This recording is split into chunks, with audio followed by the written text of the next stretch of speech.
This is the network service of the NTA. My dear party members, there comes a time when all good people must not only speak, but rise up and get involved in the task of improving their society. The need has never been greater than now for all Nigerians to actively contribute to the all-important task of nation building by bringing about good leadership and governance. For most citizens, their greatest weapon is their vote. Register now for your party and register when the time comes for elections. Political parties are the main vehicles under our laws through which citizens can participate in the ideals and practices of our democracy. As we have seen happening around the world, good citizens join political parties and use them to bring about the changes they desire. I am therefore endorsing the nationwide membership registration and the revalidation exercise embarked upon by our party, the All Progressive Congress. I call on patriotic Nigerians to come out during the exercise, which starts on the 26th of January, and avail themselves of the opportunity to join the APC. Thank you, and may God bless our country.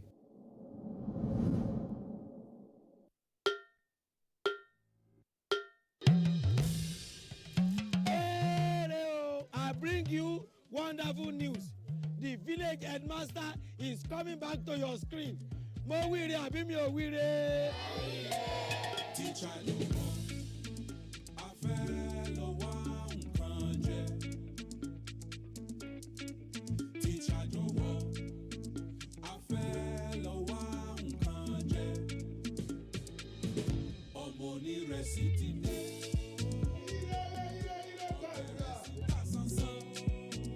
go na better school for last gidi. Not be all this on a rugged yes school for Ijabi. I don't know for you. Second, it's called Oja Village. Kadesi, we no happy at all. And I know that even you too, you are getting a lot of orders. Hey, we are trying, shall sweep her leg out. She was standing there. Sweep it. I love you so much. And how did I give you the impression that I was interested in that position? 50-year anniversary. You mean anniversary? I mean, I talk with that now. Not for me. Not for me because of Pamio.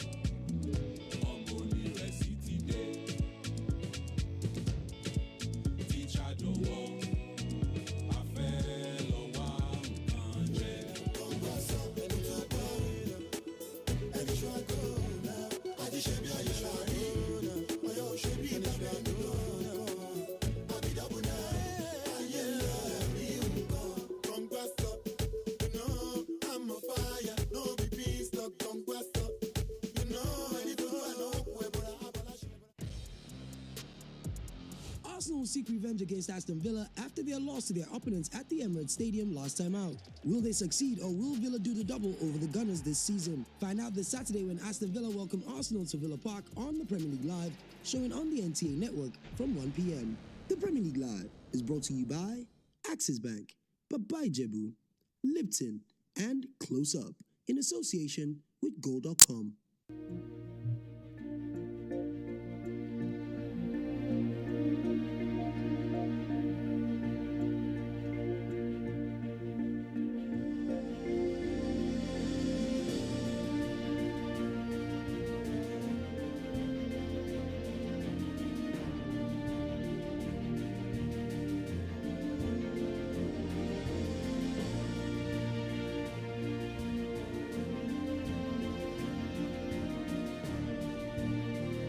On 27th January 2021, President Muhammadu Buhari announced that he had accepted the resignation of the nation's service chiefs, including the 20th Chief of the Air Staff, Air Marshal Sadiq Baba Abubakar.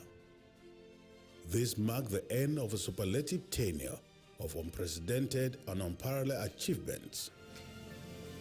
There is no doubt that Air Marshal Abubakar has taken the Nigerian Air Force to towering heights within the 5 years and more of his stewardship, despite the daunting challenges.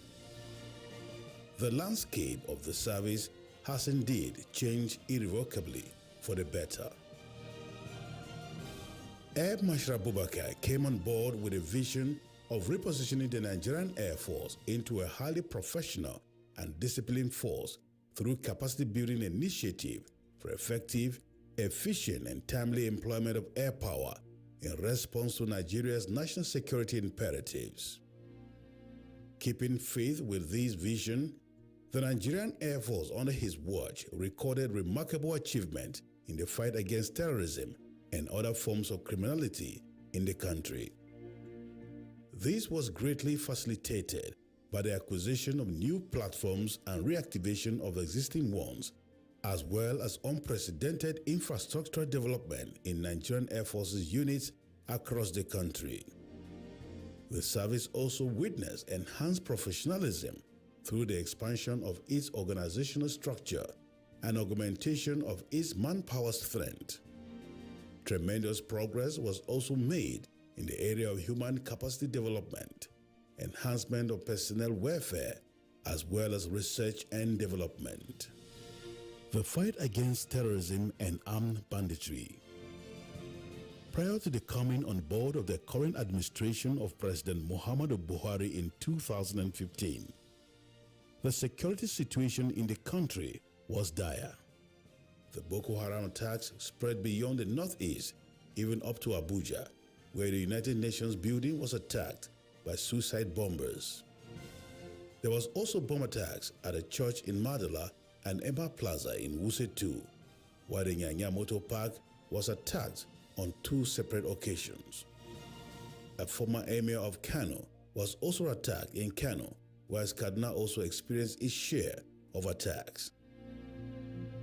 Furthermore, as at early 2015, the Boko Haram sect was in control of over 20 local government areas in the northeastern part of the country. However, the combined efforts of the armed forces, supported by the other security agencies, resulted in the liberation of virtually all of these territories from the sect. The activities of the sect are now mainly limited to fringes of Lake Chad and parts of Sambisa and Alagano forests. As a result, many erstwhile displaced persons have been able to return to their ancestral homes as peace returned to their hitherto war-torn areas. As part of efforts in this regard, the Nigerian Air Force conducted several missions to project air power in support of Operation Lafia Dole, the flagship of the nation's counter-insurgency campaign. Moreover, besides supporting the joint operations, the service under Air Marshal Abubakar also conducted independent operations to destroy the insurgents' capabilities before they can be brought to bear on armed forces. Some of these independent operations include Operation Ruwan-Wuta 1-4, Operation Thunder Strike 1 and 2, Operation Green Sweep 1-3, Operation Rattlesnake 1-3, Operation Decisive Edge, as well as Operation Long Reach 1 and 2, and more recently, Operation Hailstorm 1 and 2, generating over 37,000 flying hours in the process. In the fight against armed banditry in the Northwest, the Nigerian Air Force deployed personnel along with air assets as part of the Defense Headquarters Operation Hadarin Daji. It had also conducted dedicated airstrikes against identified armed bandit locations under the auspices of Operation Diramikia in 2018 and 2019. In addition, the Nigerian Air Force also has special forces elements that are fighting side by side with the other services and security agencies in the various theaters of operation. Civil-military relations. Air Marshal Abubakar did not only focus on kinetic operations, but also non-kinetic operations aimed at winning the hearts and minds of the affected communities. This is also in line with President Muhammadu Buhari's mandate to contribute towards winning the peace in troubled areas in the country. Accordingly, the Nigerian Air Force, under his watch, emplaced programs to alleviate the sufferings of internally displaced persons.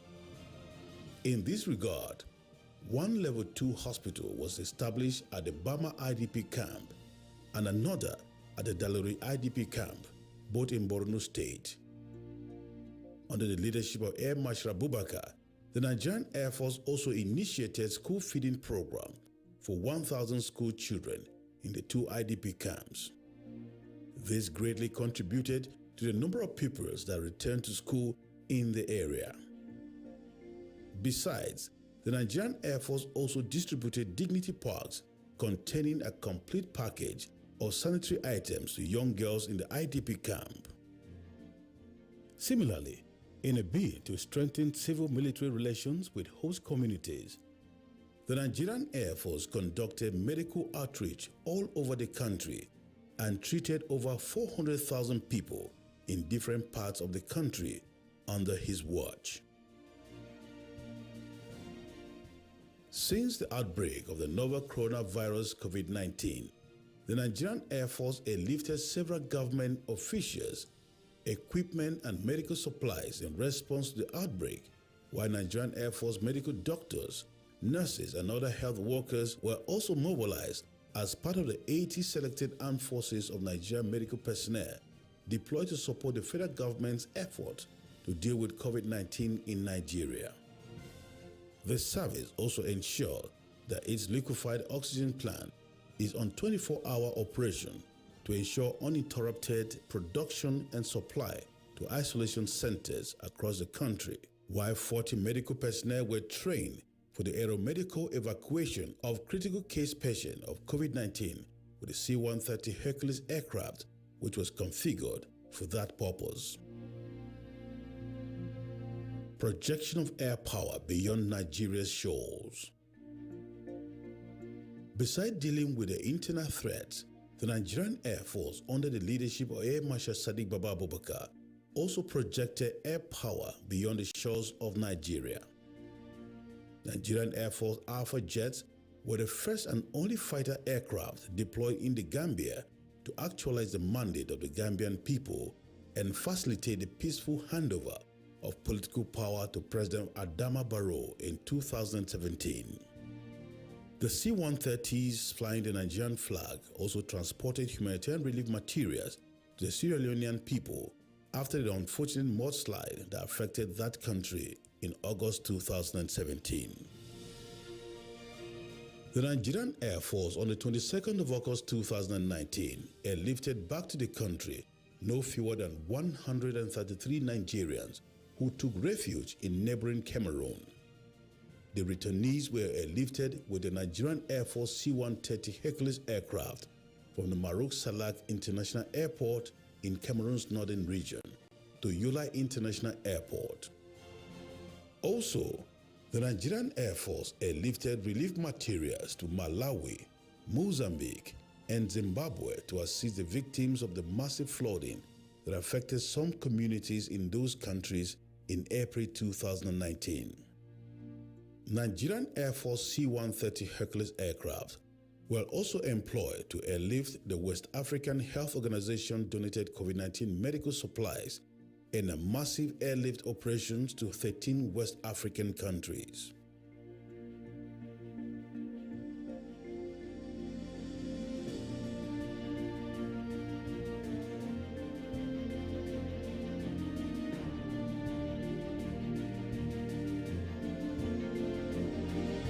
Aircraft acquisition and reactivation.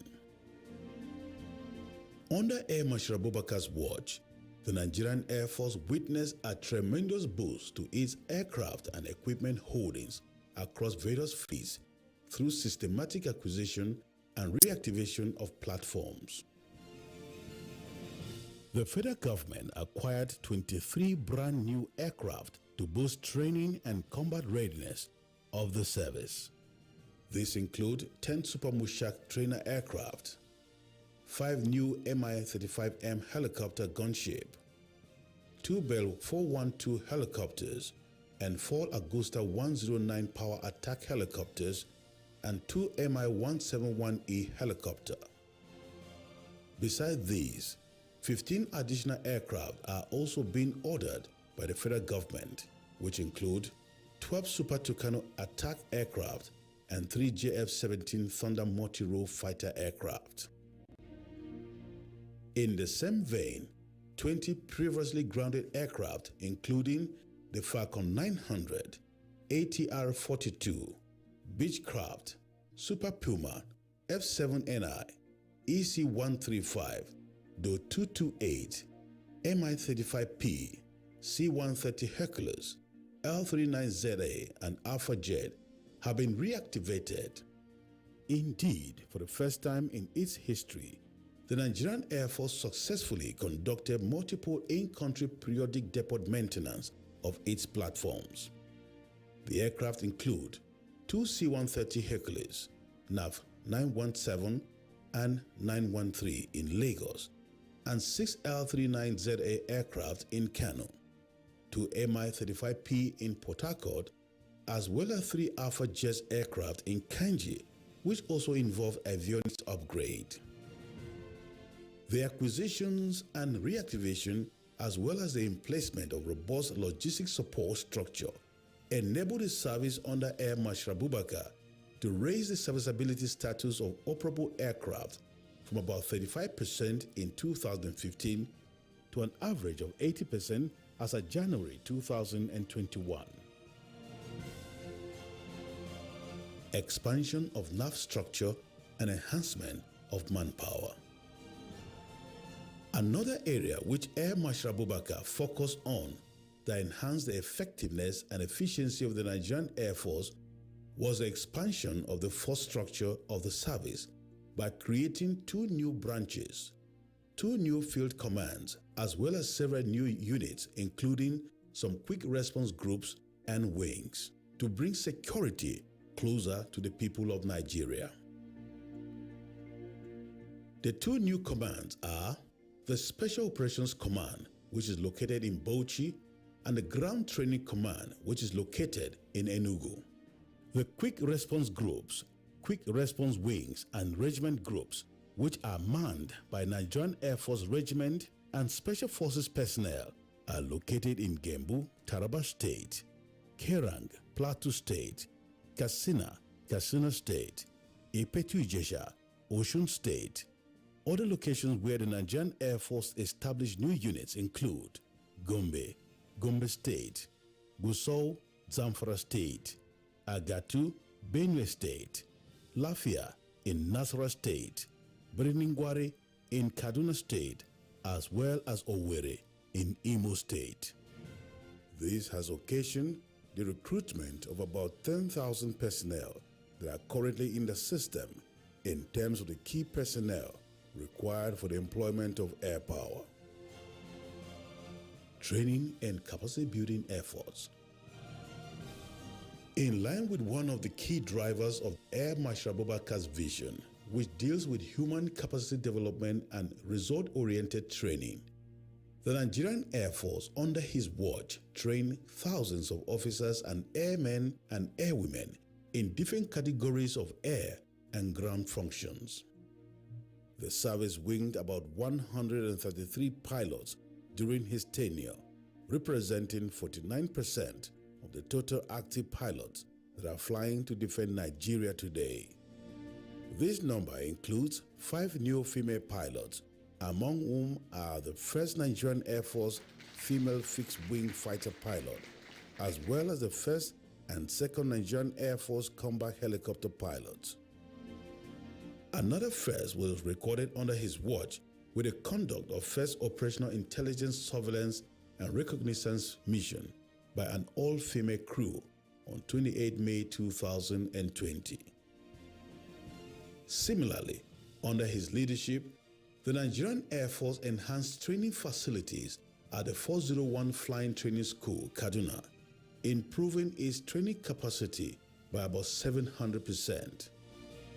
As a result, for the first time in about 3 decades, the school was able to complete ab initio flying training for cadets before their commissioning as officers.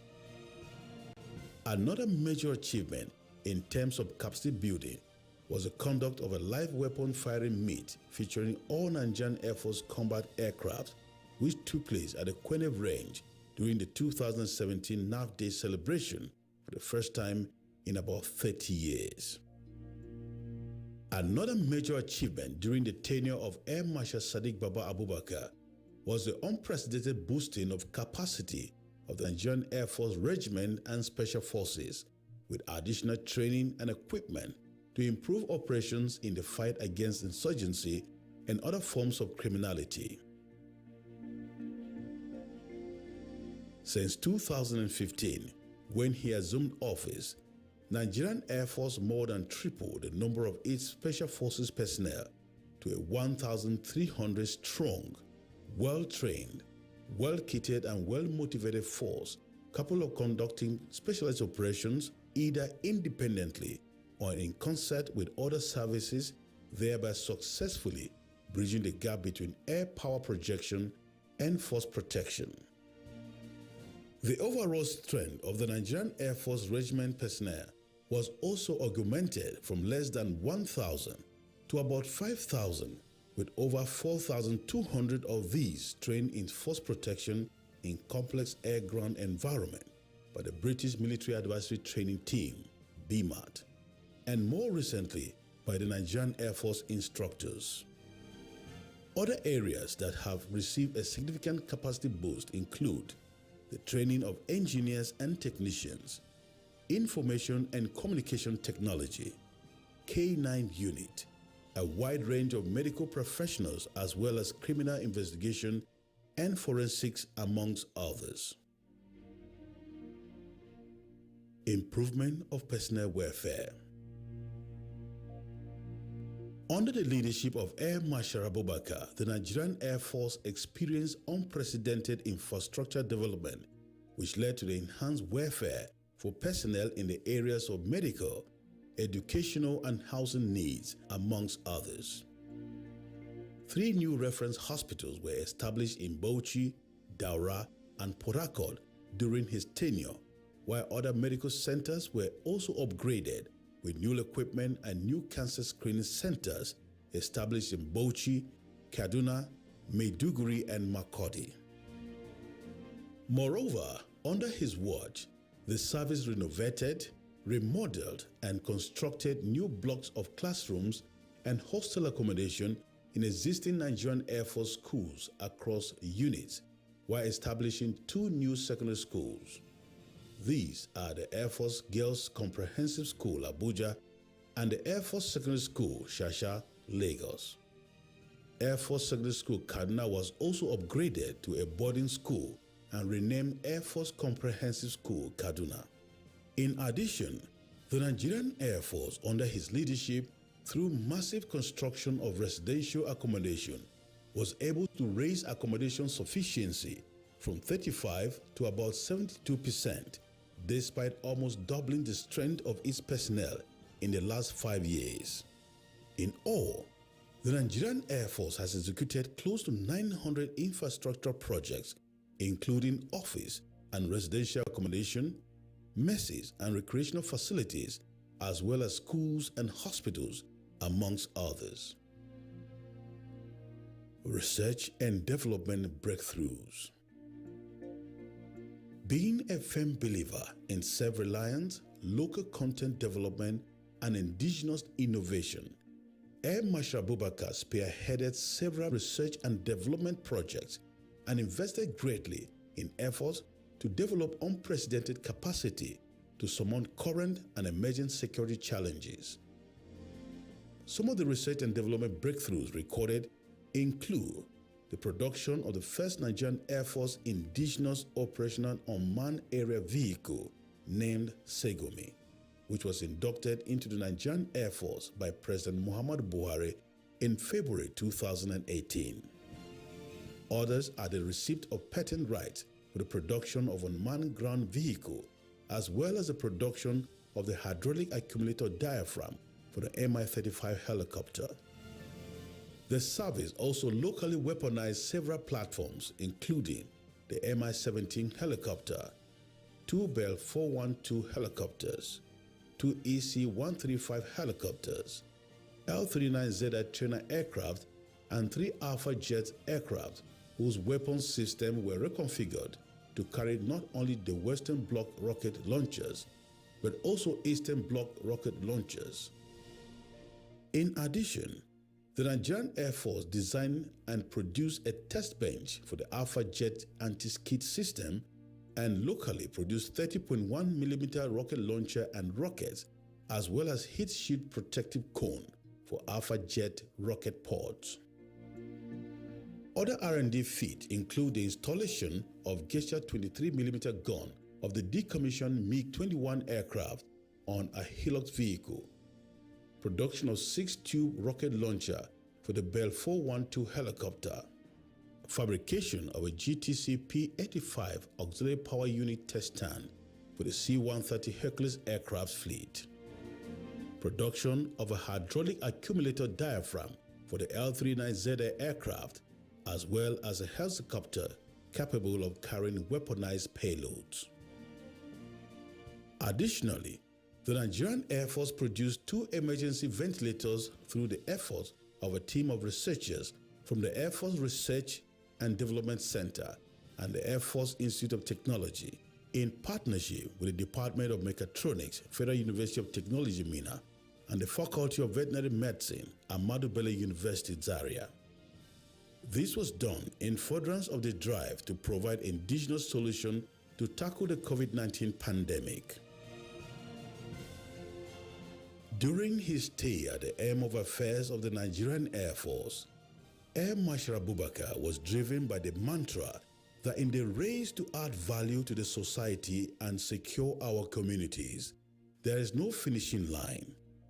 He has undoubtedly left an indelible mark in the annals of the service, which cannot be easily forgotten. I want to thank all of you, including of course, the incoming Chief of Air Staff, who has played a very crucial role in ensuring that we are able to get the Air Force to where it is today. He was here as Director of Operations, he was here as Chief of Trainer Operations, he was here as Air Officer Commanding Tactical Air Command, he was here in this headquarters as Chief of Policy and Plans before he moved to Oshodi. So I am very confident, my Chief, that you have what it takes to move the Air Force to a much higher level. My prayers are with you, and my prayers are with all the officers and men of the Nigerian Air Force.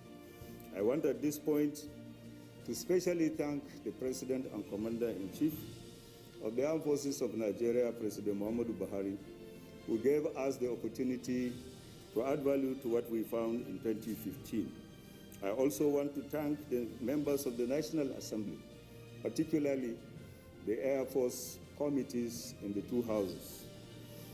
Certainly, I will not forget the officers, airmen and airwomen of the service who have stood by us in very difficult and challenging times to ensure that we are able to move the Air Force to a much higher level.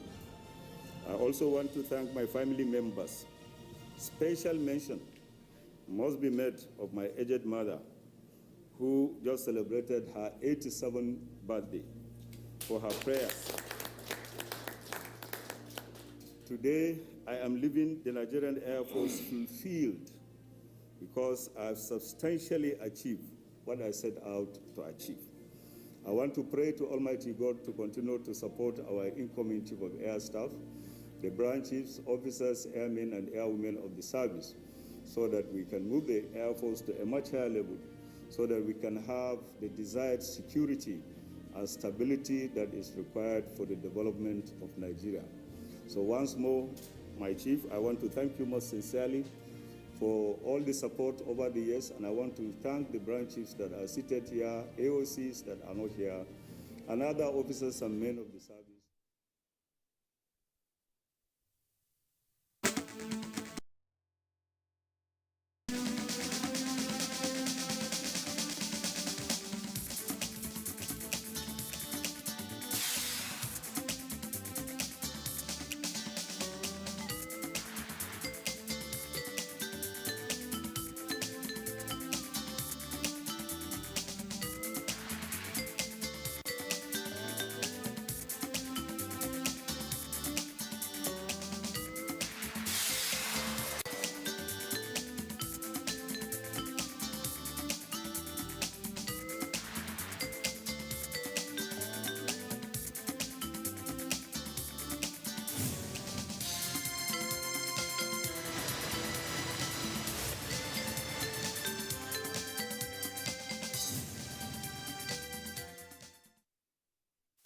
Welcome to Tuesday Live tonight. I am Omini Odan. The federal government of Nigeria has from inception made it a cardinal objective, the empowerment of Nigerian youths to combat high level of unemployment and poverty in the country. This it has achieved through appropriate skill development and provisional opportunities that will increase productivity in the country. The Nigerian Youth Investment Fund, for example, is a federal government initiative created to boost the Nigerian economy through leveraging and access to finance for youths.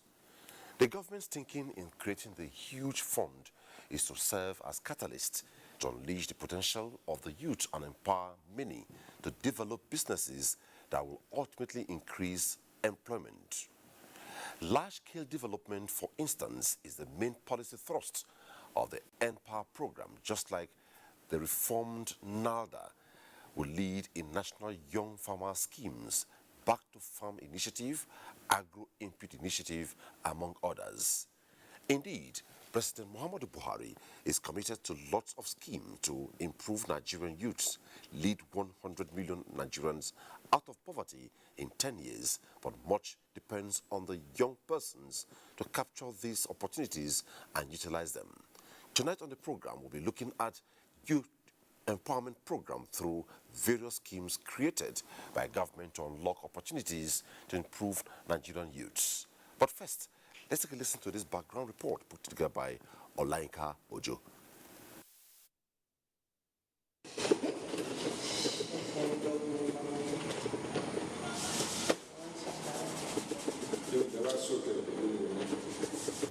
Findings from the National Bureau of Statistics shows that in the first quarter of 2020, more than 13 million youths were unemployed. This connotes a huge untapped labor force that can be effectively utilized to initiate human creativity, mediate new opportunities and partnership in research for development. Spot problems, create solutions, and then, just dream, be creative. It is also indicative of the fact that youths can promote the adoption of technologies and aggregate buyers and other actors in compliance with quality requirements through various social media platforms. Entrepreneurship plays an important role in Nigeria. However, statistics show a rise in unemployment from 10 to 15% over the last few years. And now that the nations of the world, and not only Nigeria, is struggling with recession, those numbers are likely to rise. Graduates in Nigeria needs to understand that every single thing you are learning in school must also be able to be applicable to whatever you choose to do. And all of it starts from your mindset. Startups remain a lifeline for millions of young people who cannot find jobs, but today are finding support through different intervention programs by both government and the private sector. That our nation is as strong and as prosperous as the young people's skills and talents and their hard work. This nation is only as strong as those of you who are in this room and people like yourselves. That we will continue to nurture this partnership, all for the good of the youth of Nigeria and for the development of our country. These interventions have served a sustainable development plan aimed at reducing poverty and unemployment, as it provides for both acquisition of skills and capital. Bridget Francis is one of those participating at this Youth Empowerment Summit, and her goal is to impact more skills on youths. Today to learn, I got to understand that yes, even where I am, my condition, my environment, my situation cannot stop me from getting to where I'm supposed to be. Economic experts say some challenges young entrepreneurs are likely to face include productivity and financial management. Know what kind of investment you require. Do you need an angel investor, a venture capitalist? Those are the things that an SME needs to sit down and look at. It is certainly not easy for the likes of Bridget, but she's determined to make it against all odds. Olayinka Ojo, NTA News. Youth empowerment in Nigeria. Olayinka Ojo's report sets the tone for the takeoff of the program. At some point, our phone lines will be placed on the screen, and if we join you, please turn down the volume of your television set and go straight to your point and be polite. Don't break my rule. Also, you can be part of the conversation tonight through our Twitter handle at Tuesday Live NTA. Also, in the course of the program, we shall be taking reports, dotting the landscape of the country, all to keep you abreast of what the youth empowerment programs, the gains, the prospects, and how well youths are taking advantage of what the government has put in place for them to be involved. Well, I'm being joined by a team of guests in Abuja and one via Zoom, all in Abuja. Beginning with Dr. Garba Umaru. Dr. Garba Umaru is a member of the Technical Committee, Office of the Senior Special Assistant to the President on Political Matters. Good to have you on the program. Thank you very much. Tonight we have Hawa Huru Al-Kashim. She's an entrepreneur. Welcome to Tuesday Live. Thank you very much. We believe we'll be privileged to see some of the products you're doing all under the scheme tonight. Sure. Ni Akinsiju is a financial and investment analyst. Welcome to Tuesday Live. A pleasure as always. Thanks so much. I understand we're being also joined tonight by Professor Mohammed Usman Mutaka. He's joining us via Zoom in Abuja. He's of the Ahmadu Bello University, Zaria. Good to have you on the program tonight. Thank you. Thank you. You are welcome. Let's begin with Dr. Garba Umaru. I remember very well during the campaign for the second term of Mr. President, he was very emphatic in most of the rallies he attended. One that is very, very fresh in my memory was when he had audience with some women group where he said, by the next level, when we come back, I will involve everybody, talking about inclusiveness. Would you say this has happened this time? Yeah, it has happened. And it is not only in 2019. If you remember, or if you can recall, way back 2014, 15, during the election, it has been part of the campaign I think he has been using. What I can say is that President Muhammadu Buhari is a man of the youth. In 2015, he stood his ground that he will not contest. But I can tell you it is the youth that travel all the way to Daura and impose him to contest. So, and I'm sure all the time and in all his programs, he has the youth at heart. I am part of the Buhari Youth Organization, the only organization he registered by himself.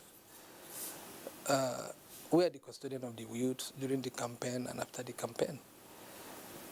So from our own assessment, the government has done well so far.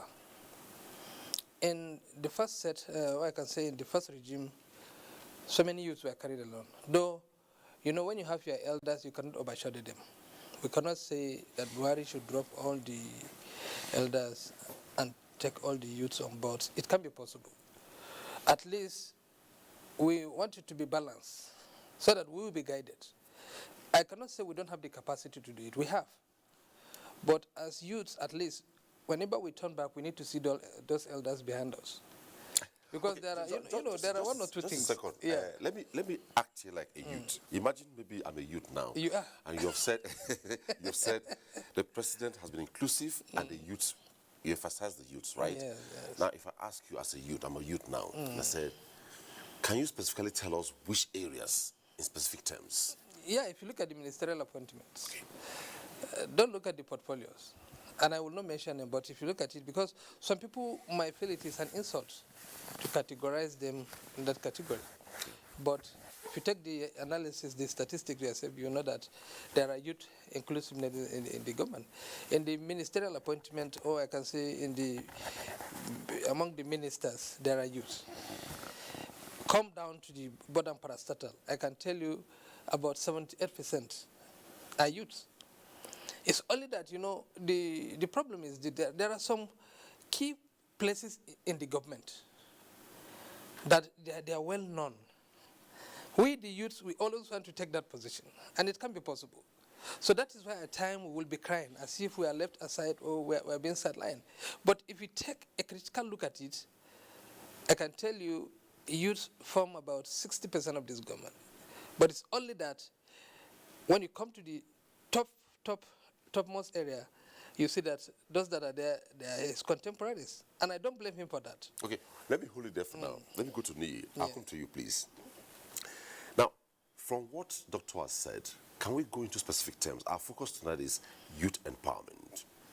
If youths, there's been some inclusiveness by the present administration as testified by Dr. Umaru. Now, in terms of empowerment, can we be specific? What are those programs that have been put in place for youths to lash on and have a breather within this space?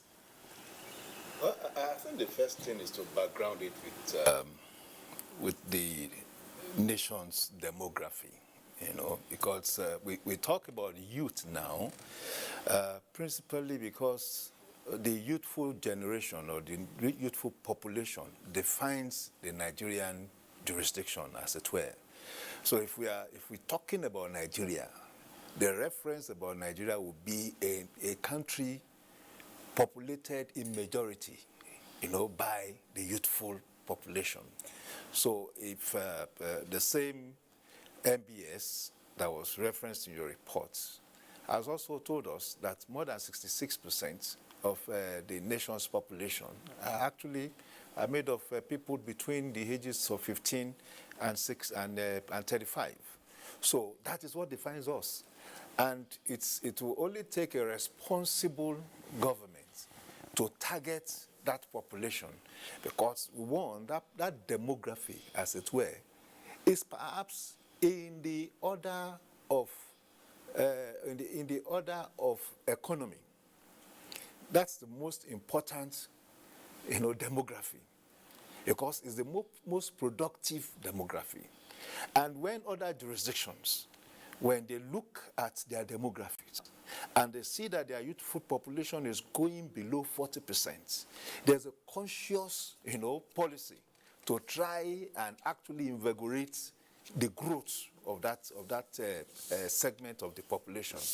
And that is what we have, more or less on a platter of gold, on a platter of gold, as it were, And if we have such population, unfortunately, and I'm saying this with all emphasis and all sense of responsibility, I have understudied a number of governments, effectively since 1983. The truth of the matter is, the country has been defined by this population class since that period, but we never actually took particular attention on it until 2015. For whatever may be the reason, we had, for the first time, a program like the Empower that targeted the youths, It's one is in reality of the fact that we have a population of youthful people that are not also too empowered, historically weakened, because there were no deliberate policies targeted at them over a period of time. And we can say historically too, that at the time when some governments, wanted to attend to the youth, they turned them into Okada riders and Keke riders. And they became more or less nuisance. Because when you have that kind of solution to the deficiencies or weakness of a particular demography, and it is not about skill or professionalization, what you deliver, to the jurisdiction is actually more of burden.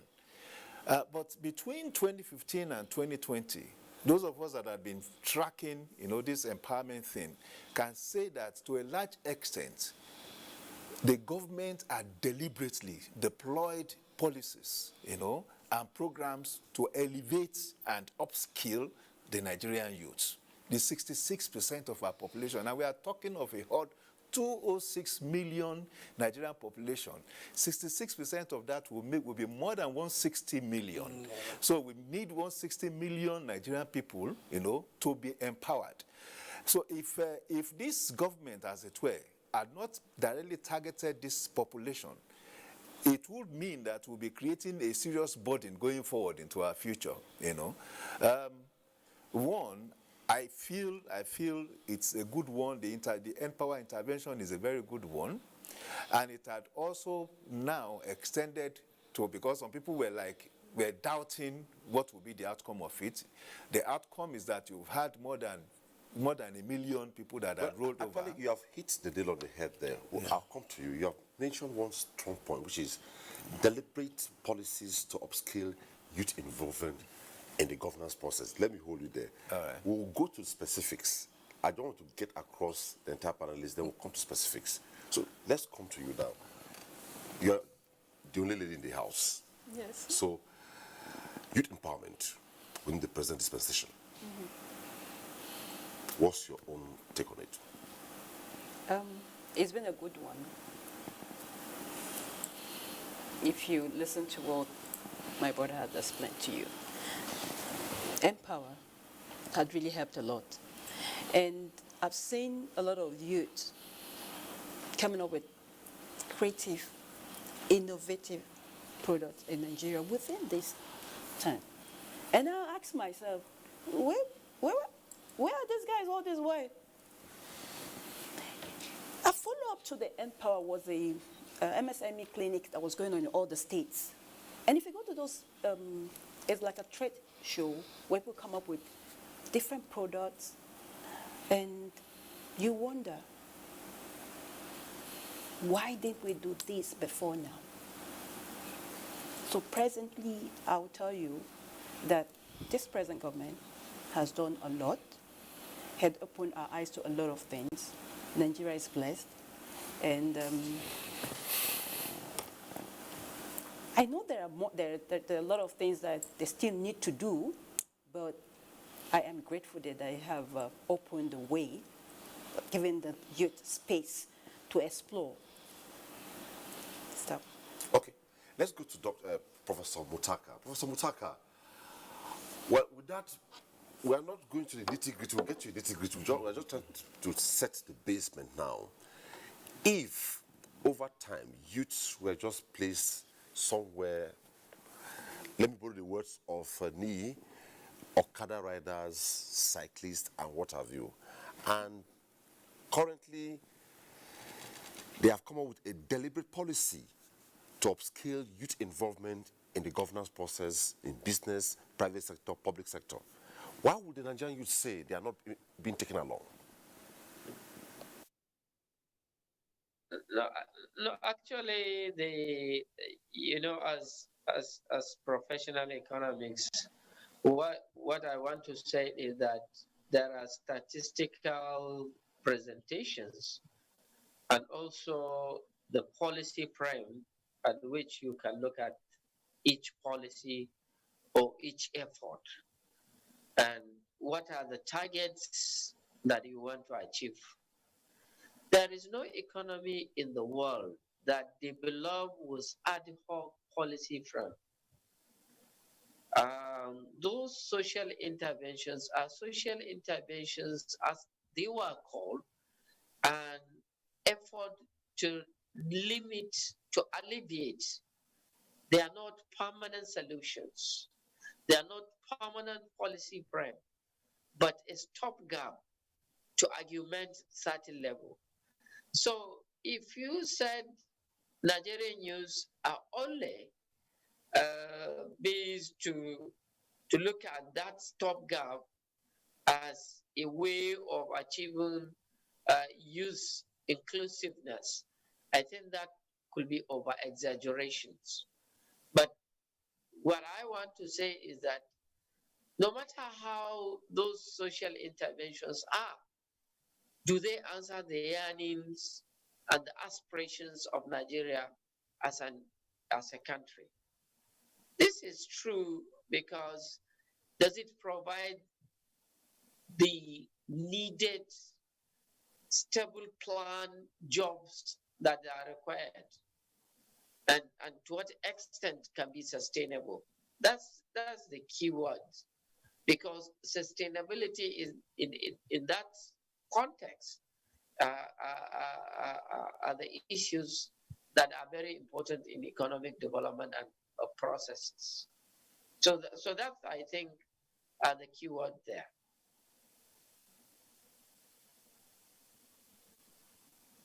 Begin by going to specifics, and I want to begin with the NEA. Now let's look at the 774,000 jobs initiative, which is already flagged off in the country. How do we look at that? Sorry, forgive me, so that I can also put this issue in context. Okay. Since Prof had gone that line, yes, in matters of intervention, when there is an emergency, the appropriate thing for any government who is reasonable to do is to intervene. Even today, the United States of America, had spent over $3 trillion between January 2020 and December 2020.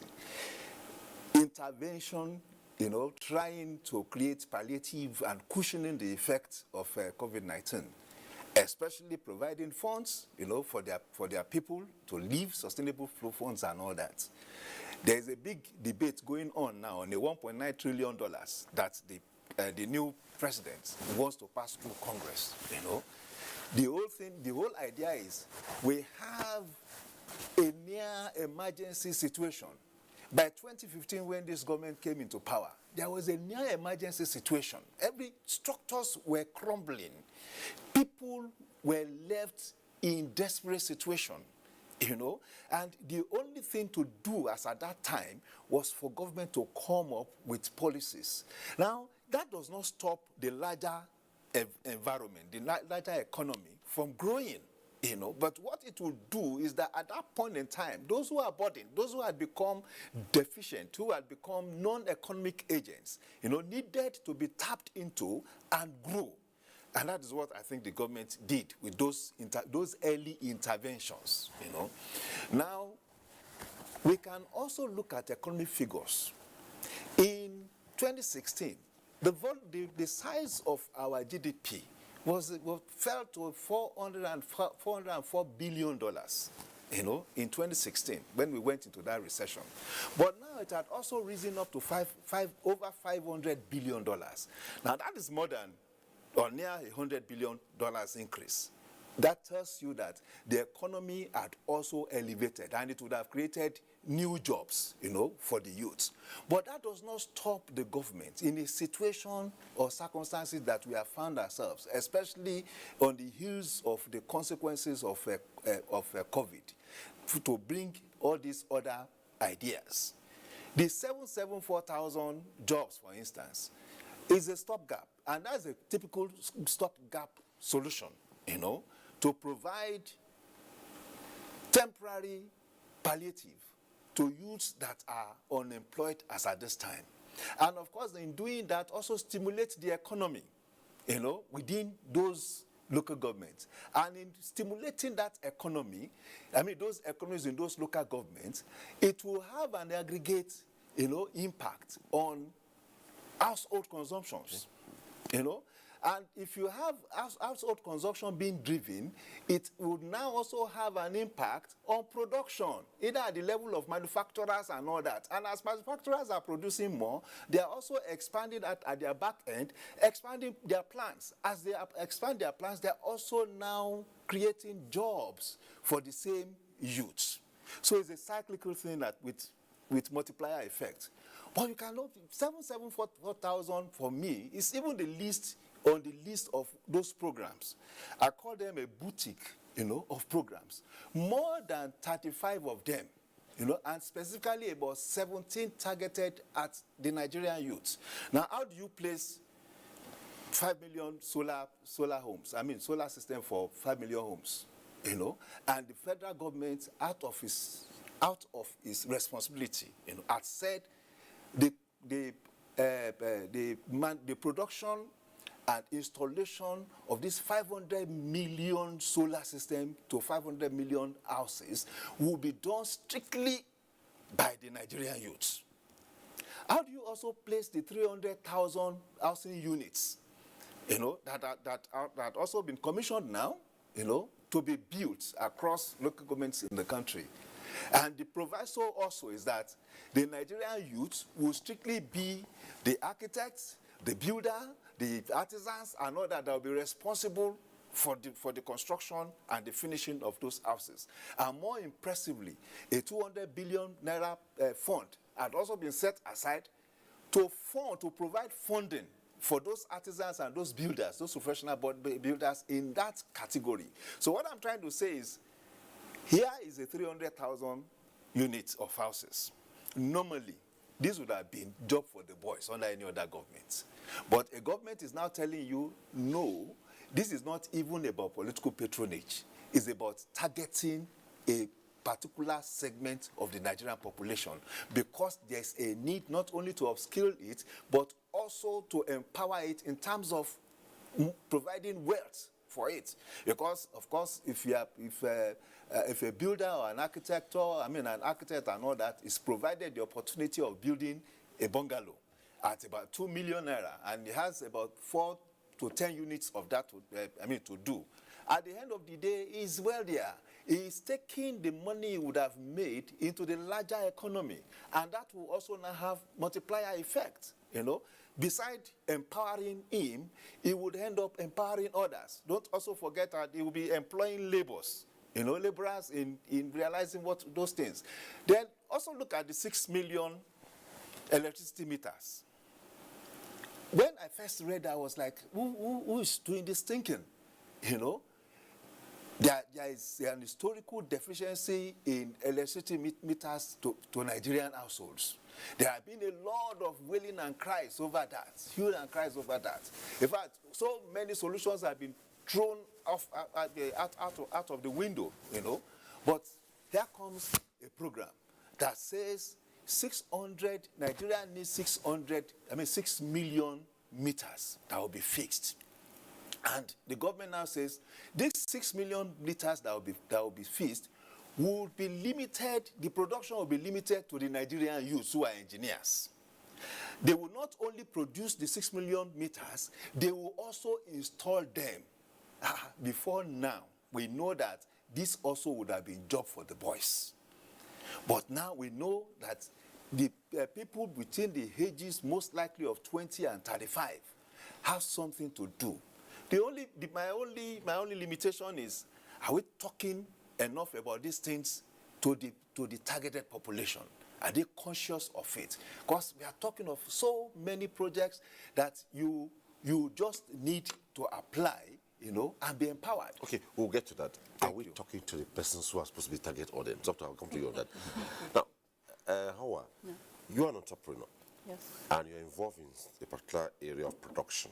Yes. And within the chain at which you operate, yes, you have people working under you. Yes. Now let's begin. How did you get to be involved in what you're doing? Did you just start on your own? It was through an intervention by government. How did it start?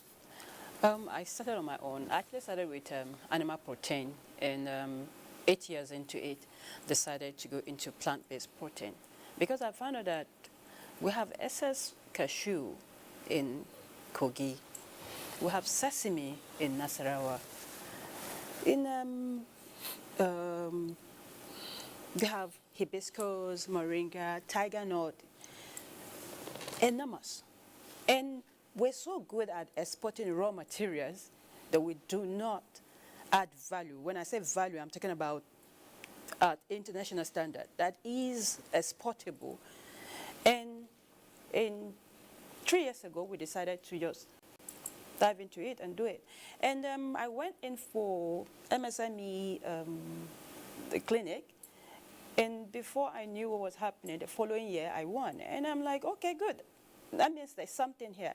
And I've had people. When you say you won, what did you mean? Sorry, I won MSME award on manufacturing sector.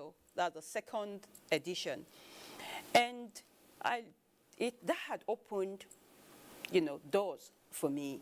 And I have women who are either farmers or are working with farmers who source my raw materials. And I have women who work with me in producing these things. So, do you have a chain of youths working with you too? Yes, I do. In the factory, I have, we're 6 full-time, and the age bracket is between 21 and 27. And funny enough, I have 2 of them who finished secondary school, couldn't go into university, but they're very good mixers. So if you ask me, I'll tell you that there's this huge population out there that need to be taken care of, and this government is actually doing something about it. Okay. Doctor, before we go to Professor Mutaka, Ni raised a concern, and I believe is one of the things you're doing in your office. Now, it says the concern he has is the target audience, the youth who are supposed to know about this program. Do they know about them? Yeah, you see, I can say it is directly our responsibility to create awareness and to sensitize the youth on these programs he's talking about. Most of them are aware, but the problem we have, only those that are online that are accessible to them. But some of these programs up to now, they are not open online. So there are a lot of problems related to that. Like this, if you look at all this CBN intervention fund, farmers loan, referral, whatsoever, so many people applied and they have gotten it. But as for some of these recent programs that are coming in, if they are not online, most of these boys that are in the remote areas cannot come to Abuja and access. Are you thinking towards resolving that? Yes, we are thinking towards resolving that issue. That's why I'm calling on all the parastatals. If there is any program that has to do not only with youths, any program in Nigeria, let it be online. Where it is the generation of computer. Gone are the days when people will come up to a parastatal and queue up. No, this is something that just throw a portal on the internet and everybody can access it. So I think I call on these parastatals.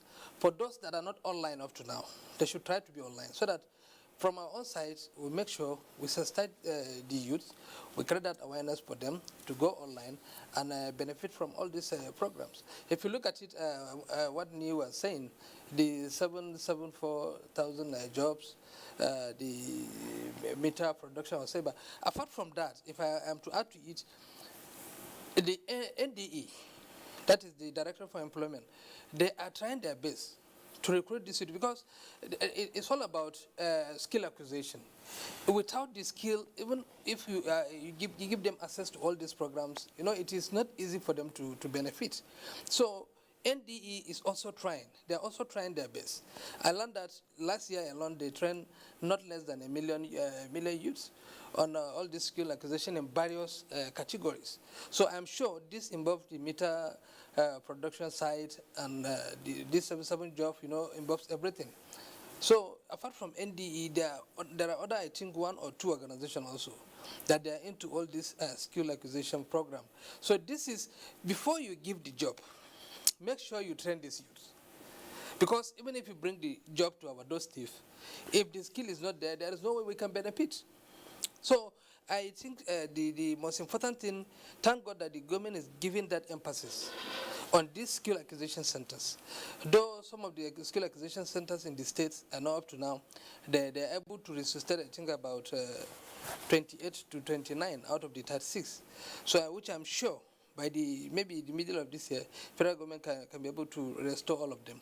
So if you have all these skill acquisition centers, especially from these various places like 1, 2, 3, you see that all these youths are already trained. It is not. It must not be a certificated or I must be a graduate. No, when you have that skill, you are already a certificated member. Because immediately you graduate, whatever you learn, the ND will issue or anybody can issue with a certificate. So when we have all these skills, it is very, very, I think it is easier for the youth to benefit from all these programs.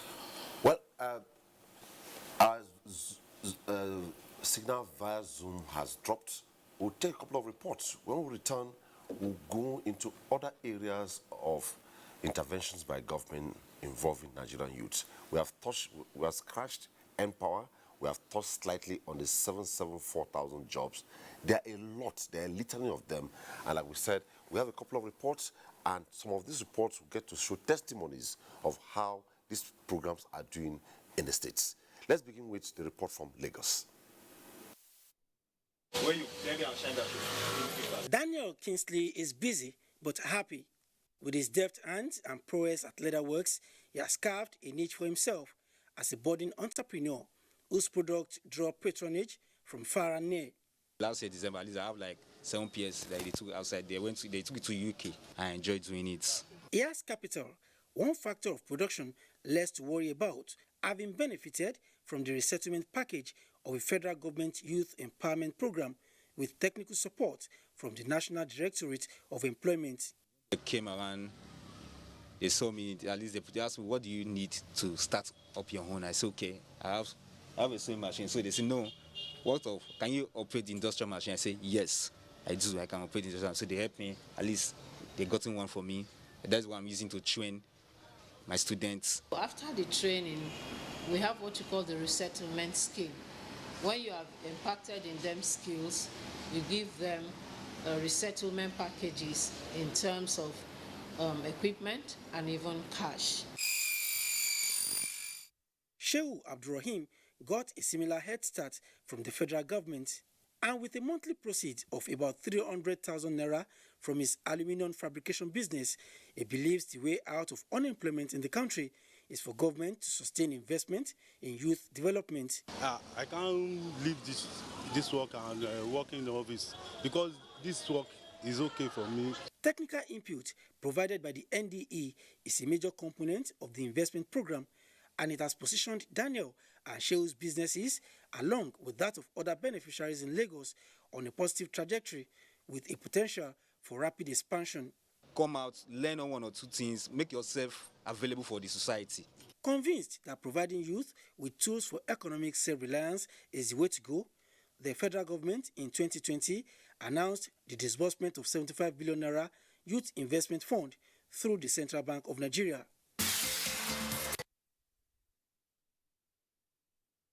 We'll proceed to Plateau State, but before then, from Jos, we hear that beneficiaries of the federal government youth intervention programs are saying tops up for the various government initiatives aimed at addressing youth unemployment in the country. Let's take a listen. Is a nation with the youth making up almost half of its population. The need to make them self-reliant motivated Buhari-led administration to seek ways of making them productive. These interventions, such as the NPower and NCreative, target youths between the age of 18 to 35, regardless of their educational qualification, and beneficiaries encouraged to be peer educators, thereby mentoring their peers. They get youths within their community and engage them. They teach them how to do it, and then they pay them a little stipend. So they learn the skills, at the same time, economically, they are benefiting. Samani Adams, a cosmetologist, and James Francis, a medical lab scientist, are some of the youths who have benefited from such programs, as they have been trained in different life-changing skills. Before, I'm doing furniture work in Katako, but now I'm doing cosmetic production, different production through this youth empowerment. Part of my stipends, I actually used it to go back to school and by God's grace, I'll be graduating by the end of this year. So that aside, also part of the stipends I've been receiving, I've invested some in rabbitry. Then I also produce laundry soaps that I sell. Once stabilized, these interventions would not only build a vibrant and productive youth population, but also revamp the nation's economy. The result of the trainings that were given to all these business owners across board in various states, they were able to also imbibe best business practices that have enabled them to even expand what they are doing from the way they were doing their businesses. So it has gone a long way in rubbing on the economy of each state and the country at large. Key players believe that these interventions, once constant and deliberate, can help break the vicious cycle of poverty, not just amongst the youth population, but amongst Nigerians. Report from Jos indicates that the various youth empowerment programs by the present administration are viewed by many Nigerians as a feasible means of eradicating poverty and reducing crime rate in the country. That report is coming from Enugu. Today I'm training other people in my own company. After the training, I believe there are some certain things I experienced last about hardship. Today, I don't feel anything about hardship today. He is a young graduate in the carpentry business. Obumneme Chukwu is a beneficiary of one of the federal government's youth empowerment programs tagged Empower. Before now, he could hardly fend for his wife and 2 children. Now, he is presently an employer of labor. Like Obumneme, Sunday Christopher, a proprietor of a school in the rural area of the state, almost shut down his school for lack of funds to pay his staff during the lockdown. But the federal government paid some of his staff through the COVID-19 relief fund. My workers benefited that program a lot. About 15 of them have been paid for 3 months for survival fund. These social investment programs were designed to engage young people economically and reduce youth unemployment and restiveness, as well as elevate poverty. These empowerment schemes have had tremendous impacts on young people considered to be an integral part of the society. There are tens and thousands of young graduates and unskilled school leavers in Enugu State that are taking advantage of these social investment schemes to be self-reliant. No other government in Nigeria have taught clearly programs about youth empowerment than this very government. To sustain and improve on this success story, the government, through the National Directorate of Employment, has continued to provide monitoring services and other technical support to keep these young entrepreneurs in business. NDE, since it started, has been rolling out people with skills. When one acquires skills and then sets up his or her own business, he's able to put food on the table. That is job creation, wealth creation, improves the standard of living. Economic experts are optimistic that government will work with private sectors through a strategic alliance to ensure that more people benefit from this social intervention scheme.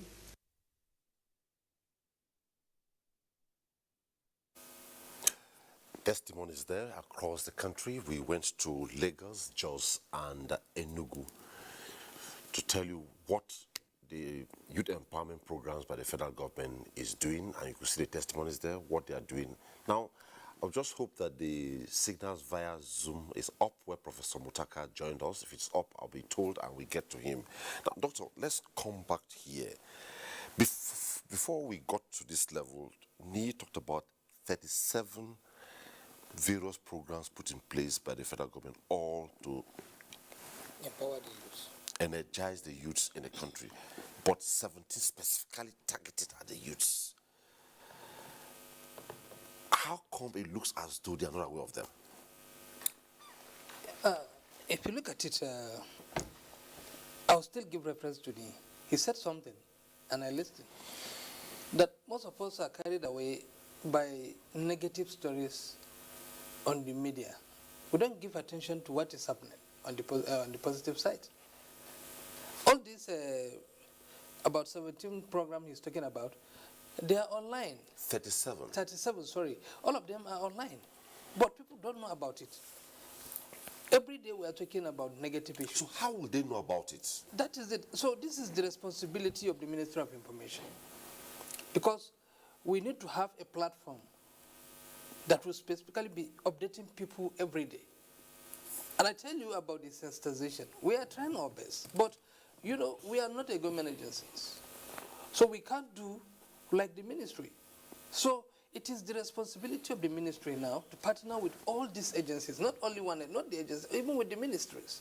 If there is any opportunity like this, it is not meant for the people in Abuja or the people in the state capitals. It is for Nigerians. So it is their responsibility to find a means, to find a medium that will reach out to all nooks and crannies of this country. The minister knows how best to reach out to these people that are in the remote areas. But without this awareness, we still have this problem. The programs will be there, unattended, and people will be crying every day. And most of the days, if you look at it, even most of this, what do you call it, this online media now, they were not giving much attention on positive things, because the social media, or I can say online media, is filled with most of irrelevant issues. So it is very, very important. The programs are there, and it is very, very important to create awareness. And this awareness, for somebody to create an awareness that will reach out to remote areas in this country, it is the responsibility of the federal ministry.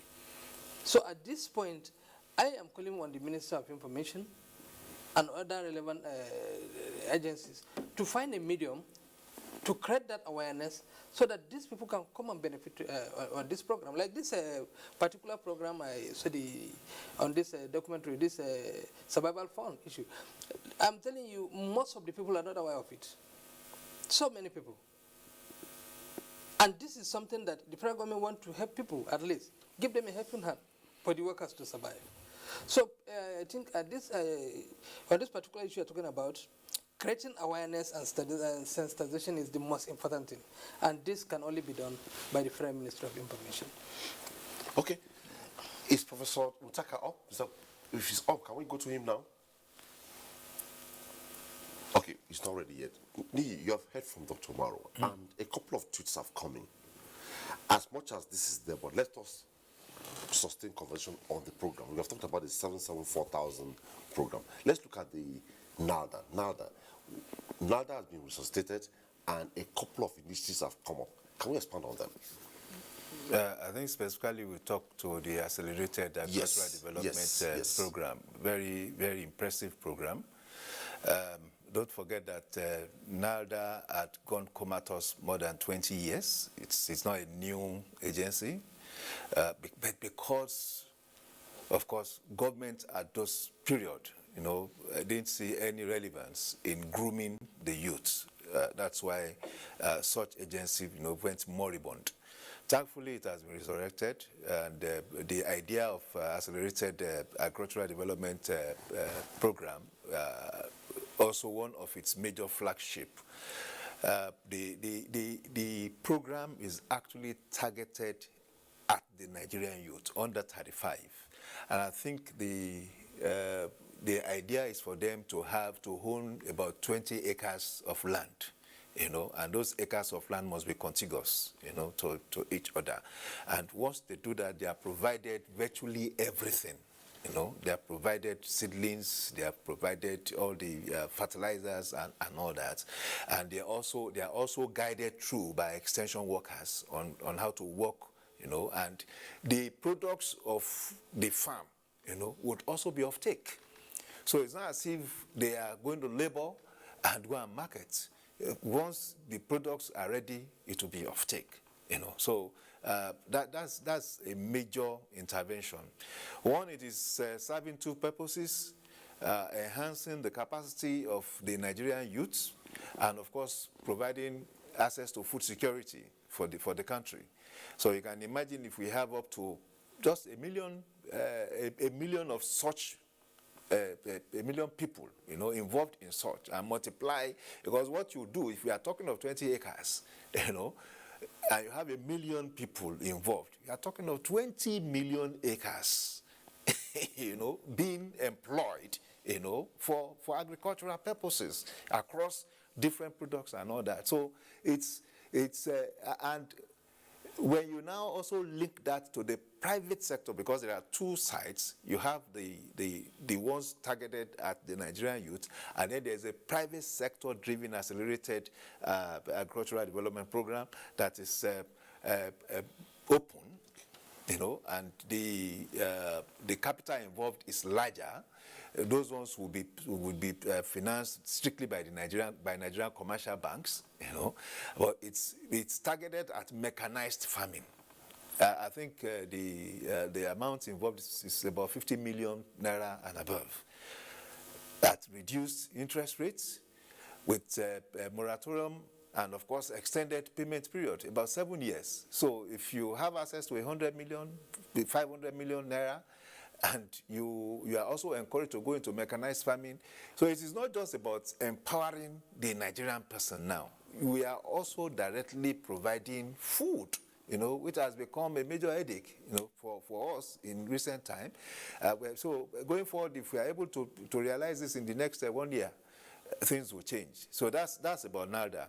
There are other legs to what NALDA is doing, especially in conjunction. I think they are going to grow a relationship with NIRSA too, okay. And I think the essential thing is really to keep on announcing this thing. I should confess one embarrassment that I have, on this survivor fund. Nigerians like free things. In fact, every human being by nature love free things. And government now said, we are going to take care of 3 months' salary of every qualifying company, as a result of the COVID-19 pandemic.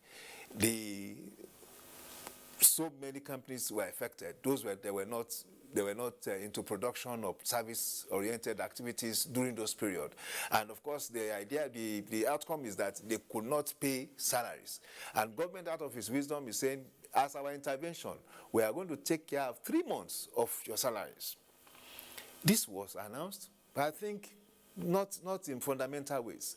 So much that even the Ministry of Trade and Investment came out to say, of all the 36 states, only 3 states filled up their quota. And that they are now just going to open the portals again. Free money. And it has been established that you don't need to know anybody to access this money. You get it? So you juxtapose that with the Nigerian mentality. The average entrepreneur who is in crisis at this point in time wants access to this kind of thing. And we are saying that we have this kind of program, and about 33 states out of the 36 states, have not filled their quota. It means there's a need to do a lot of articulation in the public space. Okay. Did you need to know somebody in government or get linked with somebody in government to get the benefit you got? No. How did it happen? I just happened to have an innovative product. I showed up at an exhibition, displayed my product.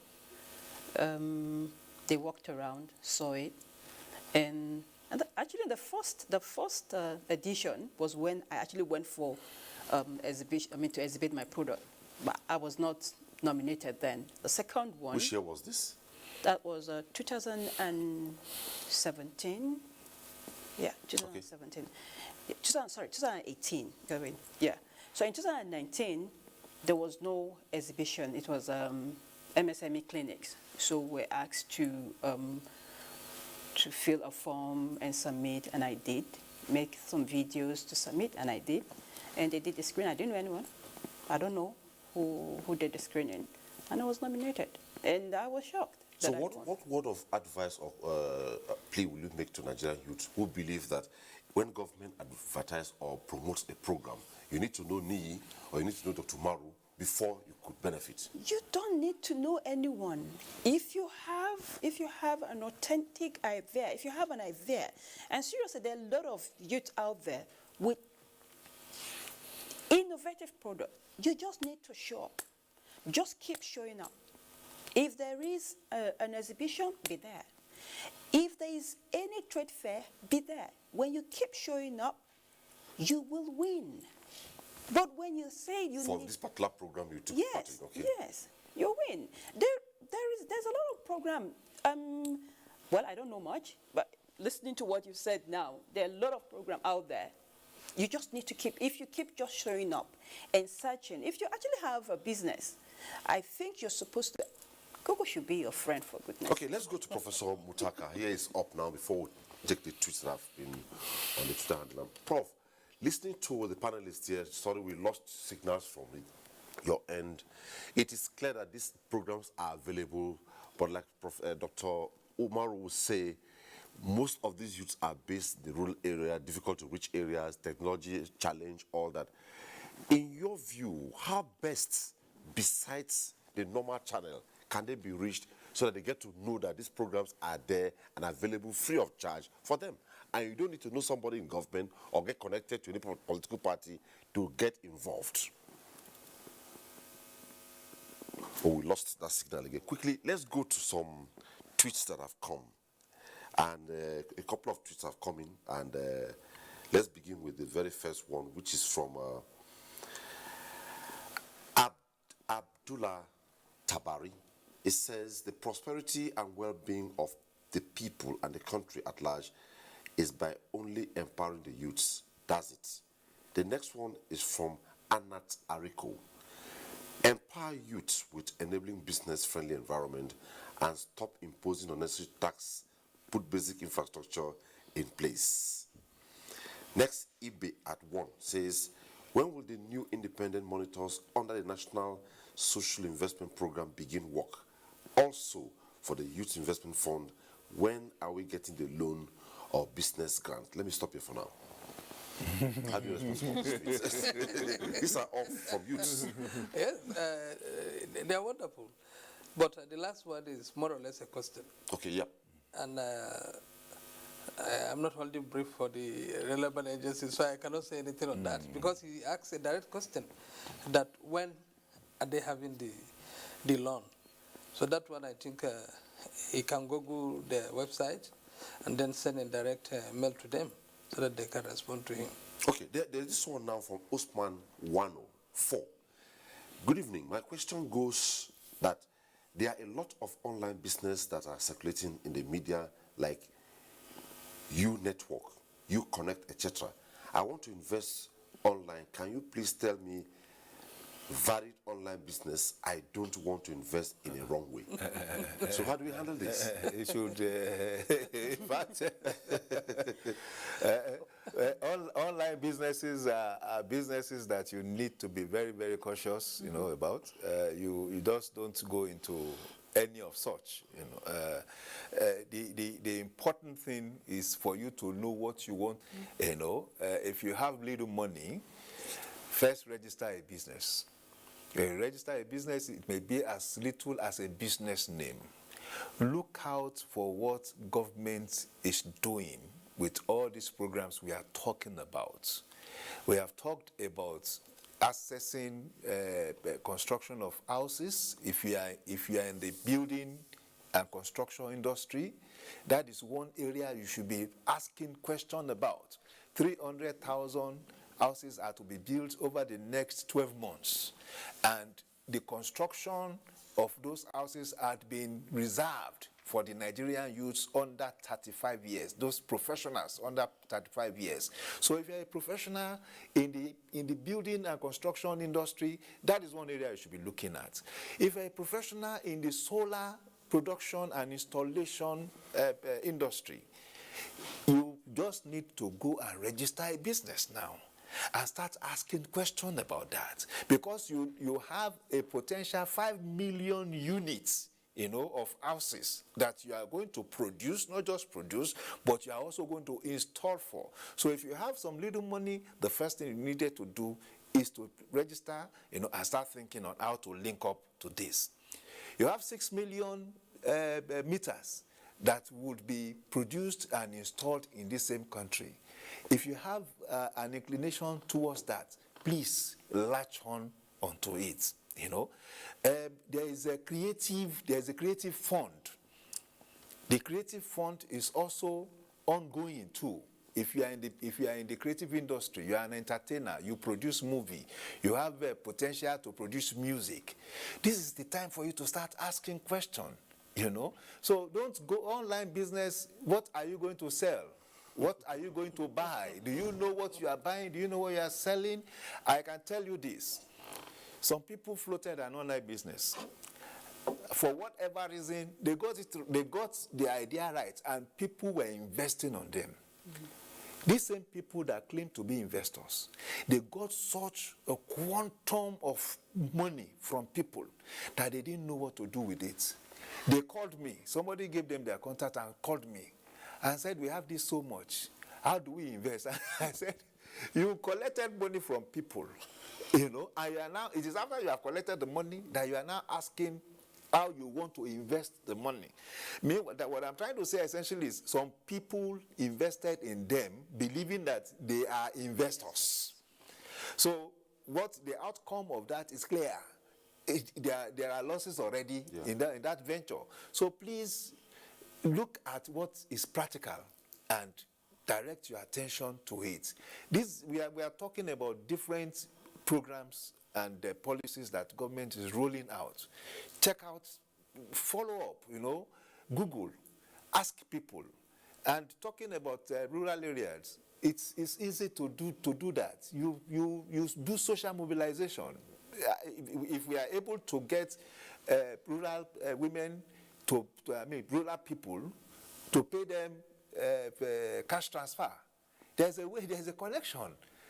So if we are paying cash transfer to rural women, 5,000, 10,000 and all that, it means we are talking to rural people. So it means there's a linkage to them, So there's a way to also sell these other products. If you are talking about agriculture now, it's people that are situated in the rural area that actually we should be talking to. If we are talking, because you cannot get the major factors that you need to get into the accelerated agricultural program, for instance, is for you to own lands. So you should be talking to rural people there, So the whole thing, actually is perhaps at the level of the office of the political affairs, whatever. Yes. Perhaps the first thing would be to even profile all these things. And start create talking points. See, Nigerians are saying, we are hungry, we are this, we are. I believe that it is because we have not been able to provide enough information to provide hope. It is when you think there is nothing in the horizon that you feel desperate. But when you hear this and you think you can tap into it, I believe that will provide even food. Hope is food.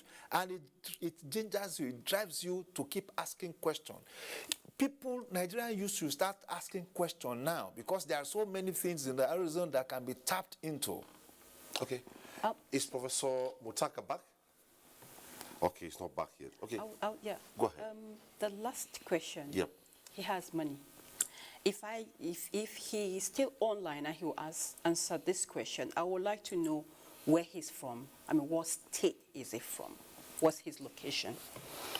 You have, in Cross River, you have mushrooms. You have coffee from Cross River. Coffee from Obudu. You have in Sadauna, in Taraba, coffee. Now, who is thinking about Nigerian coffee, processing it for the Nigerian market? I'm not interested in, don't let us talk about exportation yet. Let's feed Nigerians. Mushroom, there are mushrooms in the supermarket for mushroom soup. There are mushrooms in large quantity in Cross River. So who is adding value to it? If my brother is listening and you have money, there is food security issue in Nigeria now. You can never go wrong with food. That is if you have passion for it. Okay. You can never go wrong with food. But online business, I don't know anything about it. Let me just add. Okay, just let me take out a few tweets. Okay, a couple of tweets here. Okay. Then we'll react to them, then take a break. But I think before we do that, it's time for our first break. Let's take a break. When we come back, we're looking at youth empowerment. When we come back from the break, we'll take a couple of tweets, take some reports, and sustain the conversation. Don't go away.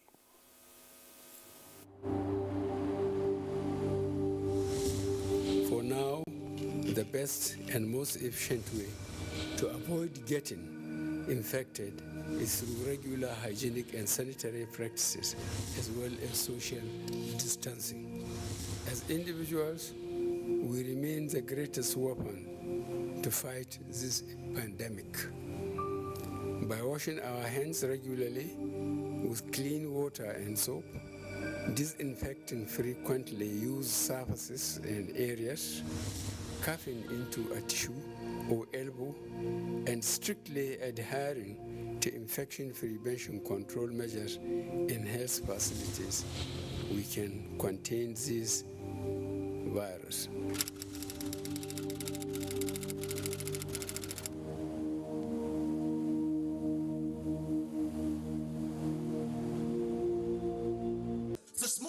Enterprises Development Agency of Nigeria is here to help you succeed. Medan gives you entrepreneurship training that will make your business grow big. It can create access to finance.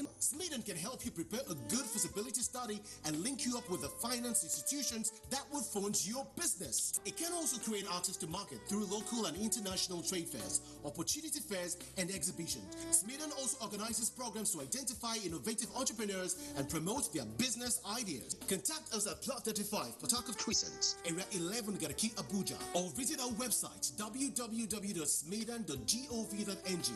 Nigerian youths are about the greatest assets the country has at the moment. It is therefore not surprising that the administration of President Muhammadu Buhari is strategically responding to the yearnings of the youth through multiple projects and programs. Youth Entrepreneurship Support Years by Bank of Industry, the Youth Investment Fund by the CBN, and several other conditional cash transfer programs. Recruitment of 774,000 social workers, majority of whom are youths, and so many other projects that are beneficial to youths directly or indirectly.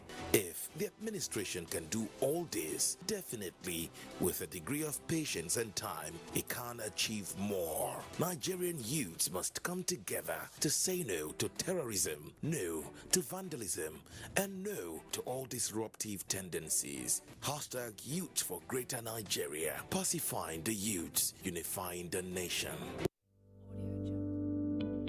Coronavirus is real. Steps to avoid this pandemic. Wash your hands regularly or sanitize your hands. Keep social and physical distancing.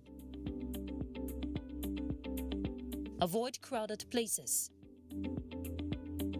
Stay at home unless absolutely necessary. Don't touch your eyes, nose, or mouth if your hands are not clean. Avoid the spread of coronavirus. Coronavirus is real.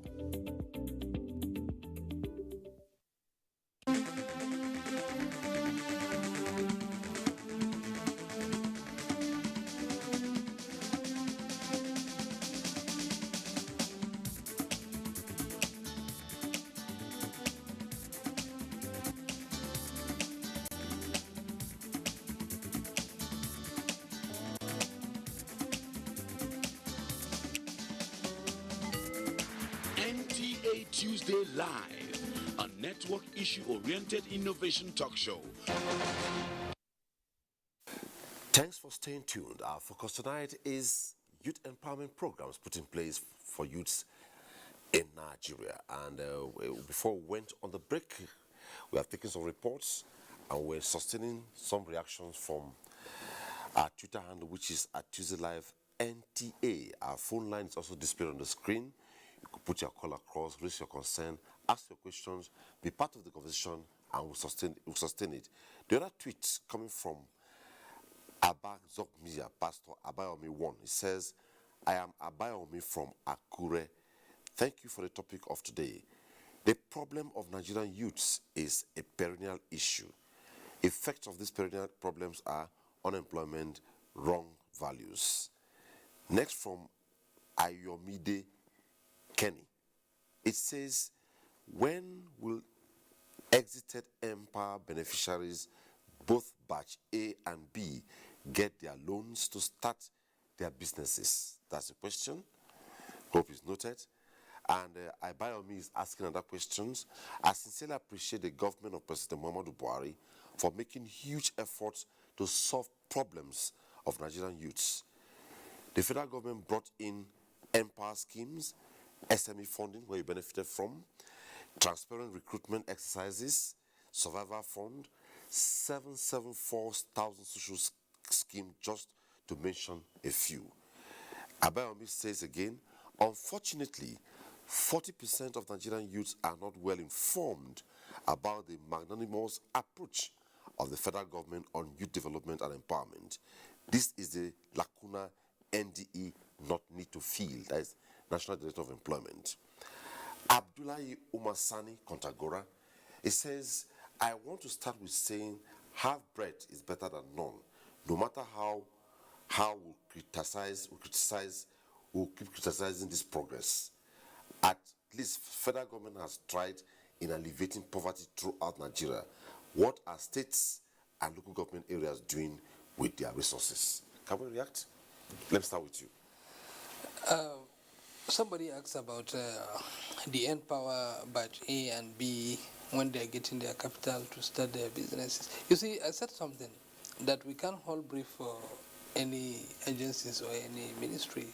I think this is also a question that needs to be directed to that agency directly. They can Google and find out their website, and then their contacts are there, their email, so they can send that question direct. Because all I know is that the government is trying its best to see how they can release those capital to this. Well, just for the sake of the viewer, for this program, we made frantic efforts to get Minister of Labour to be here to explain on 774,000 jobs. We make frantic efforts to get Minister of Youth and Sports to be here to explain on the National Youth Investment Fund.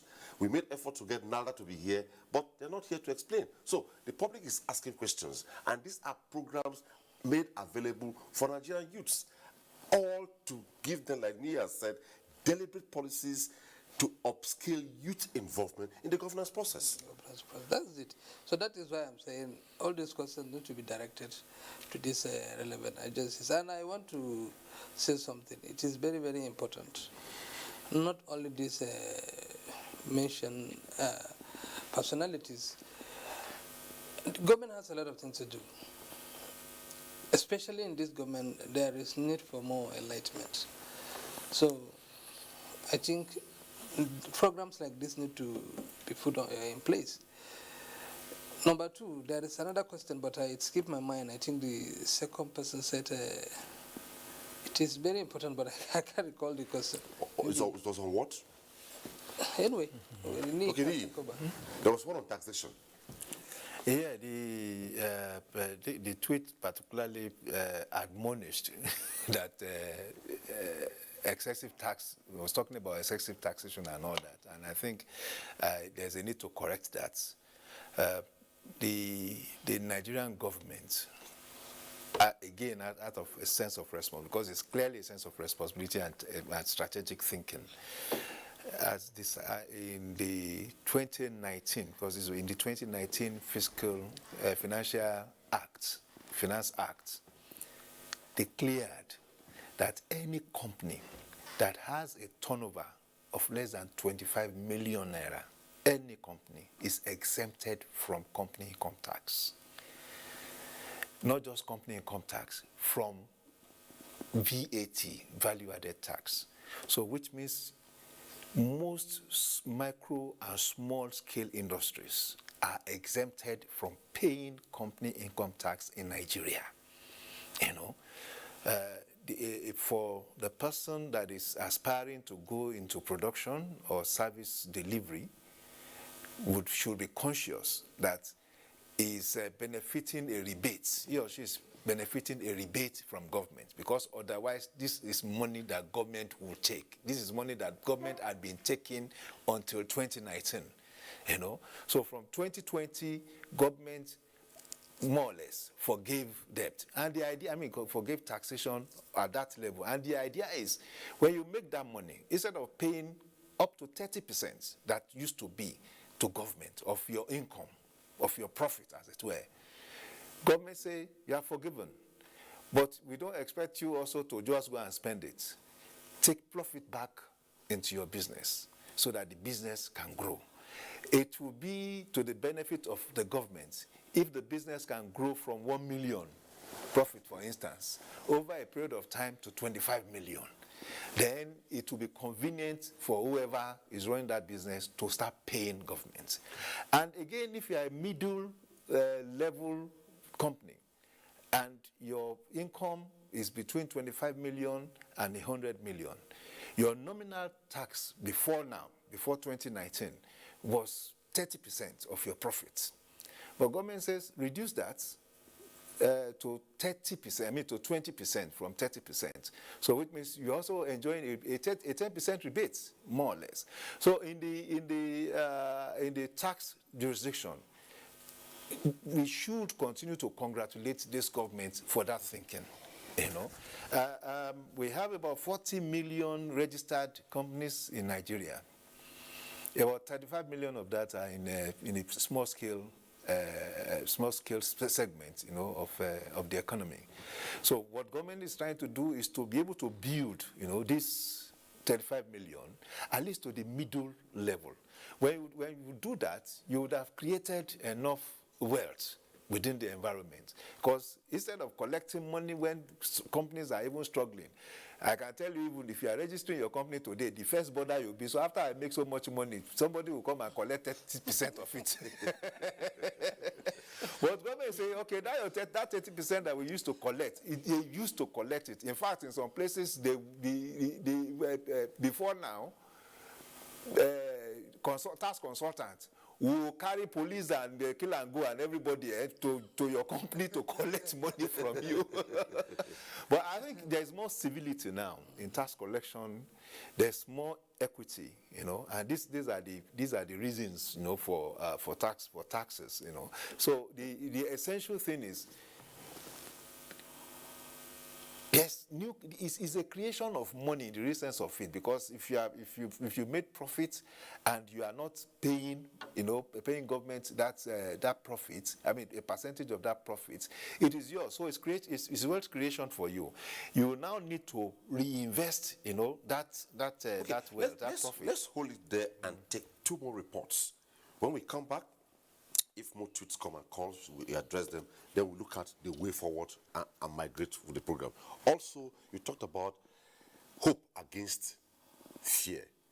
And we will need also Hawa at some point to talk to Nigerian youths in the area of giving them hope.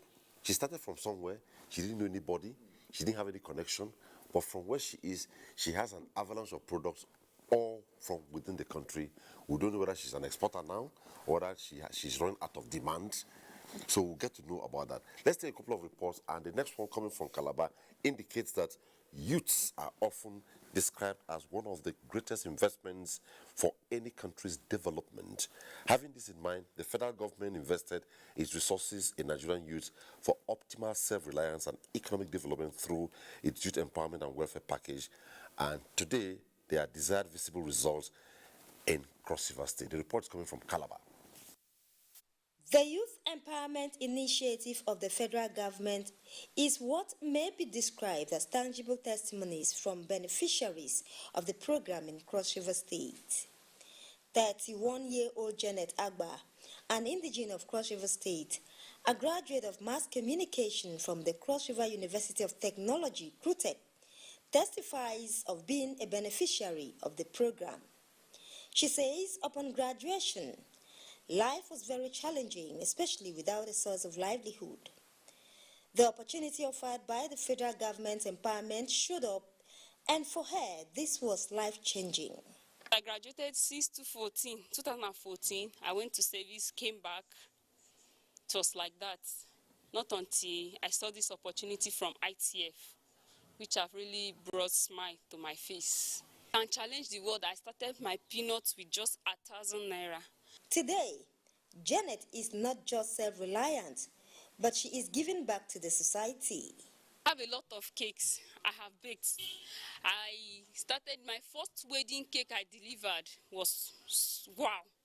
And that cake, what I collected from my clients was 30,000 naira. I delivered 3 steps cake. When I delivered the wedding cake, someone saw it there and said, please, you will do my traditional marriage cake. Then I was not having any money. I was not even doing anything that would fetch me any money. But when that one came, I applied, and I was fortunate enough to be one of the beneficiaries. And they were paying 30,000 naira every month, which I've empowered myself with it. I've been able to buy sewing machine, and I've been able to enroll in sewing. For Janet, like some other youths who are beneficiaries of the federal government's empowerment program and stakeholders, most schemes to economically develop youths will place Nigeria at advantageous position in the Committee of Nations while checking youth restiveness.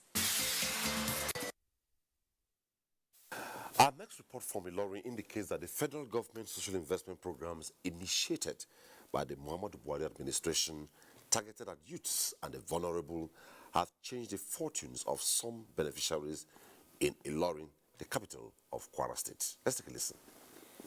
Meet Sadiat Abdulrazak, a mother of 2 and a proud owner of a provision store at New Market in Ilorin, the Kwara State capital. She started her provision store after joining Empower in 2016, and according to her, her business has been booming ever since.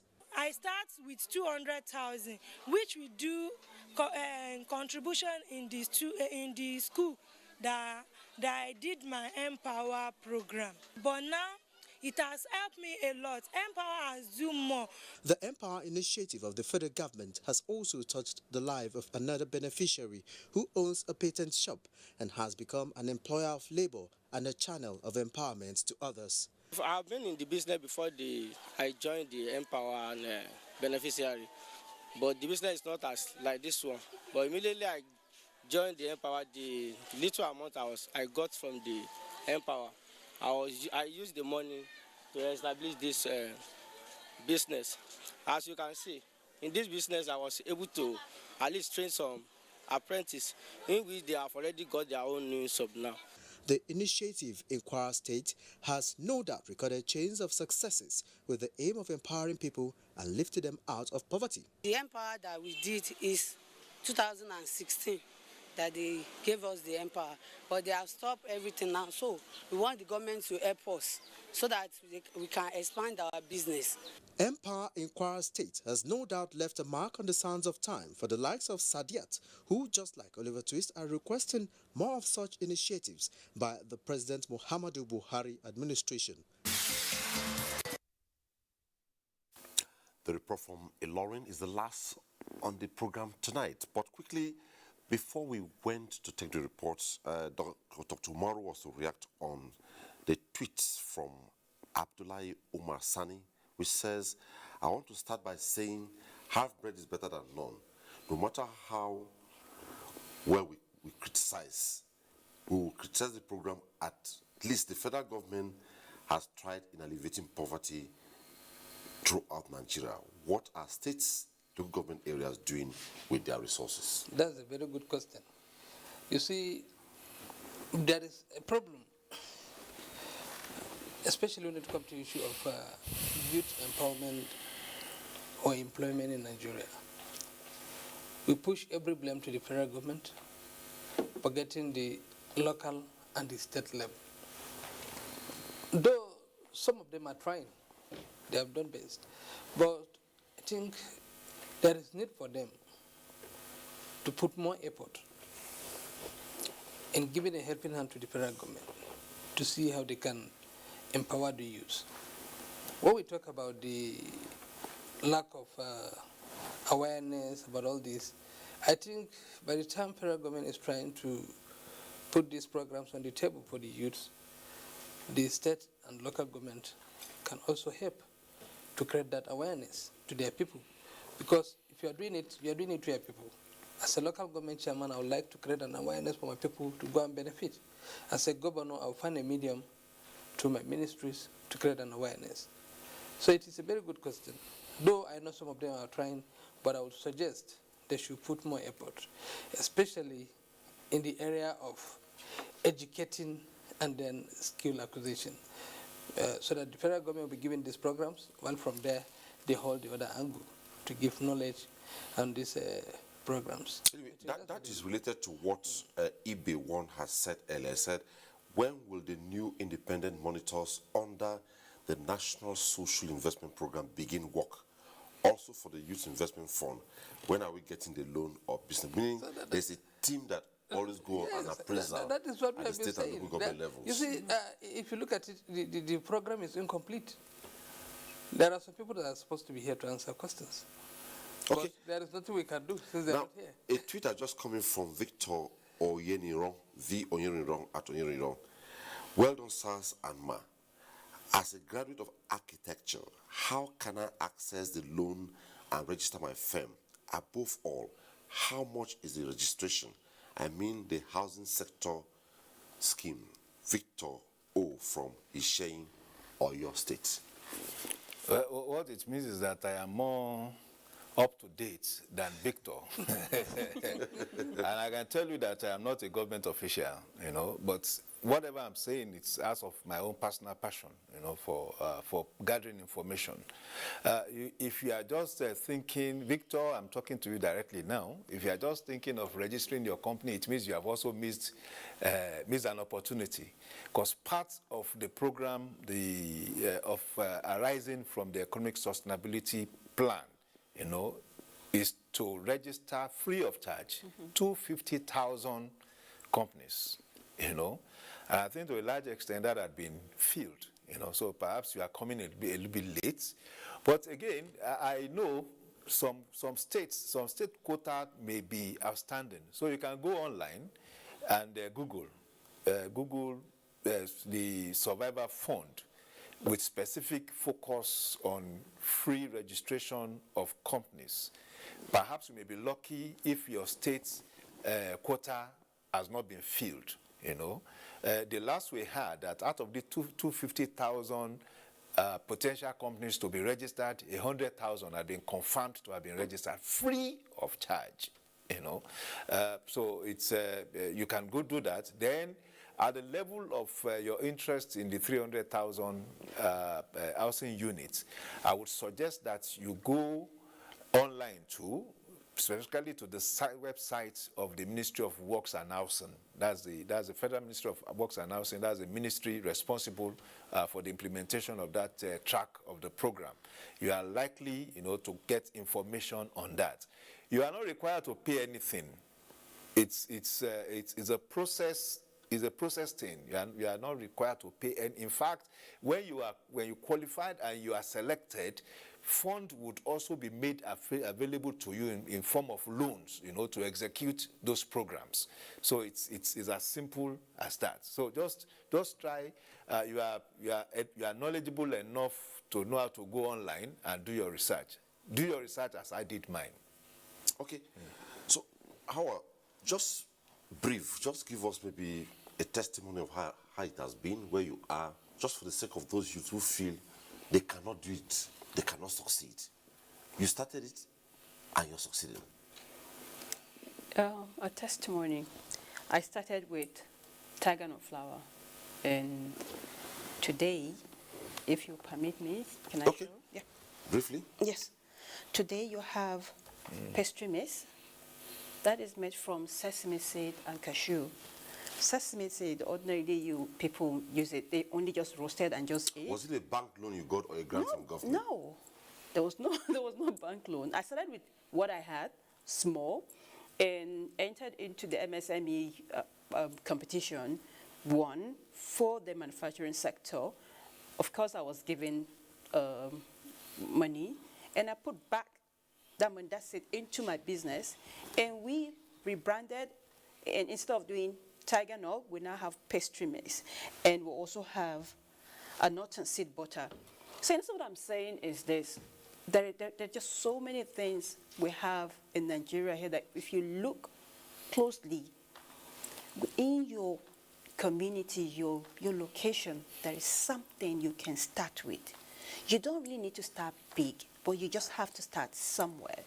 And it's possible to run. I am in the food industry, and I know that it is so huge, and we've not even done anything yet.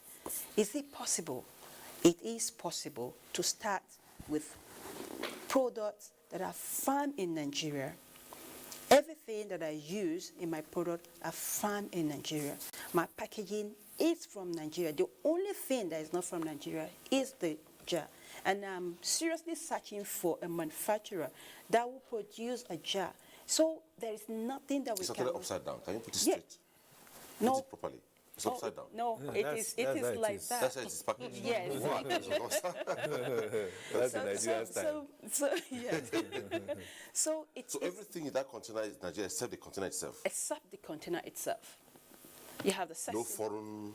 Nothing. Everything in Nigeria, Kogi, Nasarawa, Kaduna, is this. So we have everything. Just look around you. And when you got this, you didn't have a connection to any of the political parties? I don't. I don't have a card.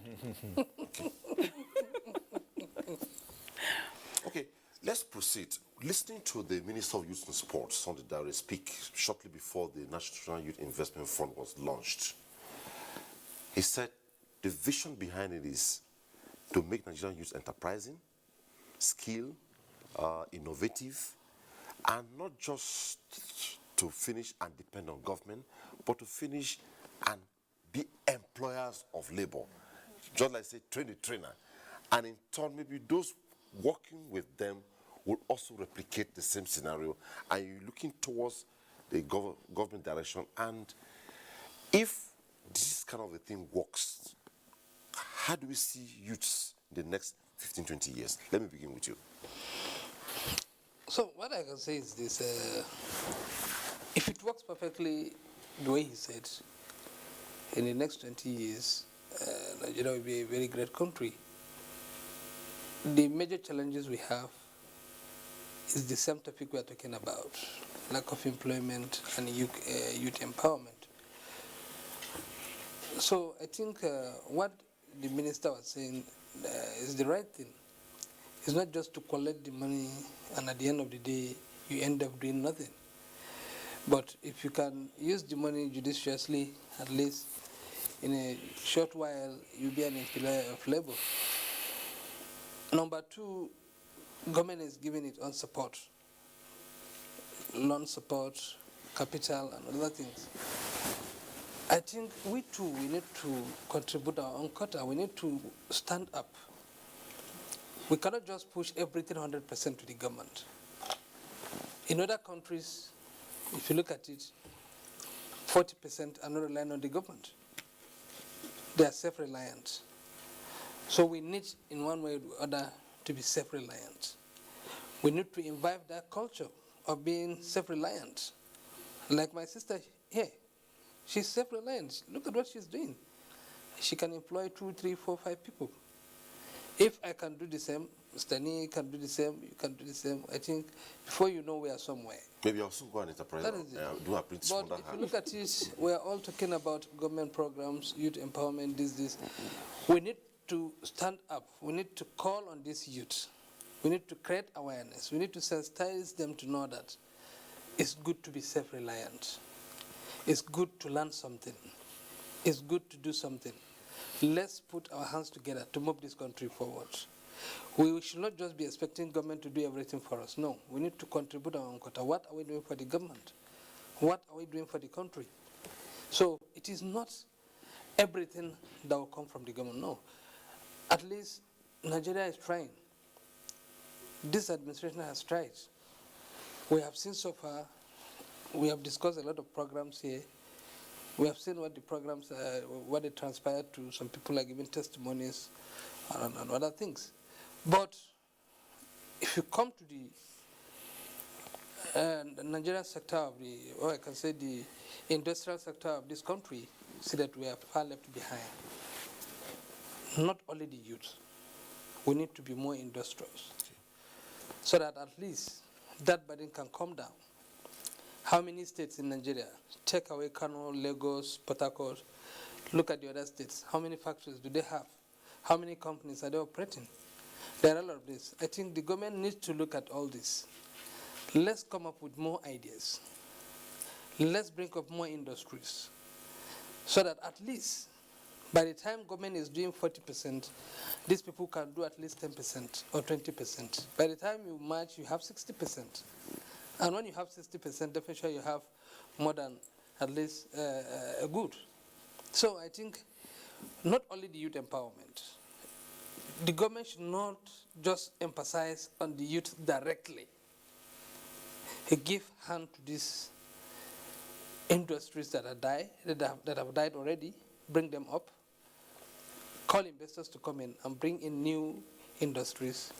I think if we're doing this, it is a very good medium. It is a very good, way of helping the youth to sustain themselves. So many people doesn't even want to work in government anymore. And to be frank, if you look at this program, somebody will collect 30,000, 50,000. The youths of today, their thinking is far ahead of all this. I can tell you most of these graduates, if you give them 30,000, they're just looking at you. You can't give somebody 30,000 and think he can start a business from somewhere in the universities today. No, they don't have that initiative. But they believe, some of them prefer to take their certificates, go to an industry, get a job, keep on working there at least. I think that they are more convinced. So it is not everything that will go directly to the youth. Government should put more emphasis on these industries, be more creative, and create more industries, bring in more investors, so that at least they can give helping hand to the government. Before you will react on the scenario I painted, at Sunday Linus says, I thank the federal government for trying to lift up youths, but the ministries handling the programs should be well monitored because there are so many things happening. For example, the omission of more than 14,000 Empower beneficiaries from the program. That's the reaction from Sunday Linus. So how do you react to my scenario I painted regarding if the beneficiaries of the Nigerian Youth Investment Fund go with the flow in terms of the vision government has, the template government has, the next 5-10 years? Yeah, I am one particularly that I have such a huge confidence in the capacity and capability of Nigerian youths. And I have references, to substantiate that. Look at the creative industry. Look at the music subsection of that industry and the film production subsection of that industry. Before 1998, 2000, you still had a lot of influence of foreign movies in Nigeria and foreign music in Nigeria. But over the last 10 years, when the Nigerian youth took over, today, even on air, on radio stations, on television stations and all that, hardly do you get to watch foreign musicals. Hardly do you get to listen to foreign music on our airwaves again. Nigerian youths are taking over. Because if you are talking of film producers, music producers, singers and all that, actors and all that, most of them are youths, And because they have shown such sufficient capacity in that regard, it's an indicator of what the Nigerian youth can do when they are properly directed. I want to hold a contrary position to what Doctor said, that on the 30,000 naira Empower stipend. As small as that allowance was, at the point in time, I led a team of people that did a documentary, on the beneficiaries of the Empower. We met about 100 of them. About 40 of them had started businesses from that 30,000 naira. About 10 of them had built houses, two rooms and all that, from that 13,000 naira. And we can go beyond. If we are not limited to the Nigerian youths, the cash transfer, the 5,000 naira. Some women in one local government in the Kwara State were contributing 1,000 from what they were getting monthly, and they built 4 classroom building, for the secondary school in that community. Money has value to the extent of your commitment and application. See, some people, ordinary 1,000 naira will be the difference between their success and their failure, because they either needed to move from one point to the other, or they needed to buy something, to actualize their dream. It's also like if you also go into the leatherware industry, especially in the urban centers, go to Aba. You go into some places in Aba, you think those shoes and sandals were made somewhere in Italy. As near perfect as they are.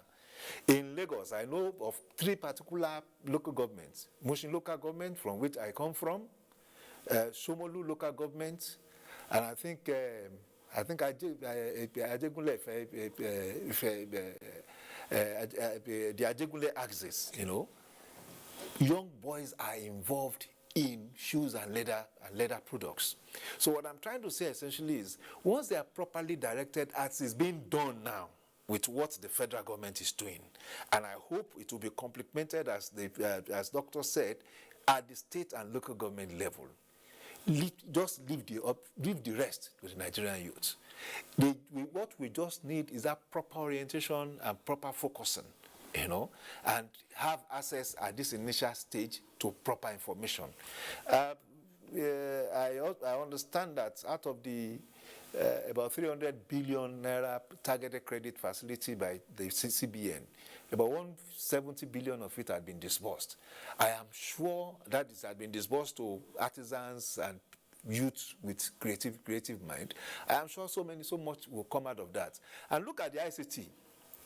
I can tell you in the next 10 years, Nigeria will beat India, in the ICT world, because we have a young generation, that are truly natives. We call them natives of the ICT world. We are nomads. We still need, even our phone is limited to texting and calling, and sometimes they're chatting, But even if you give your Android phone to a 15-year-old Nigerian 10 years. person, 10 years, you will see what he or she will come from it, And you can see apps that are being developed now in Nigeria. I know that there was a particular application that was designed and produced by a Nigerian and sold for more than $1 billion, to either Google or one of these big tech companies.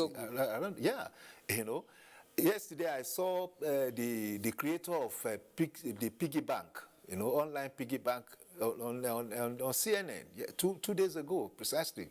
Beautiful young girl, She concepted that idea, and it's a big thing now. So what I'm trying to say, I've just tried to reference these examples to show the kind of capacity and potentials, that is more or less deposited in the Nigerian youth. So going forward, once they are properly directed, we'll be breaking records. Okay, let's go back to you are giving us hope with the kind of products you had.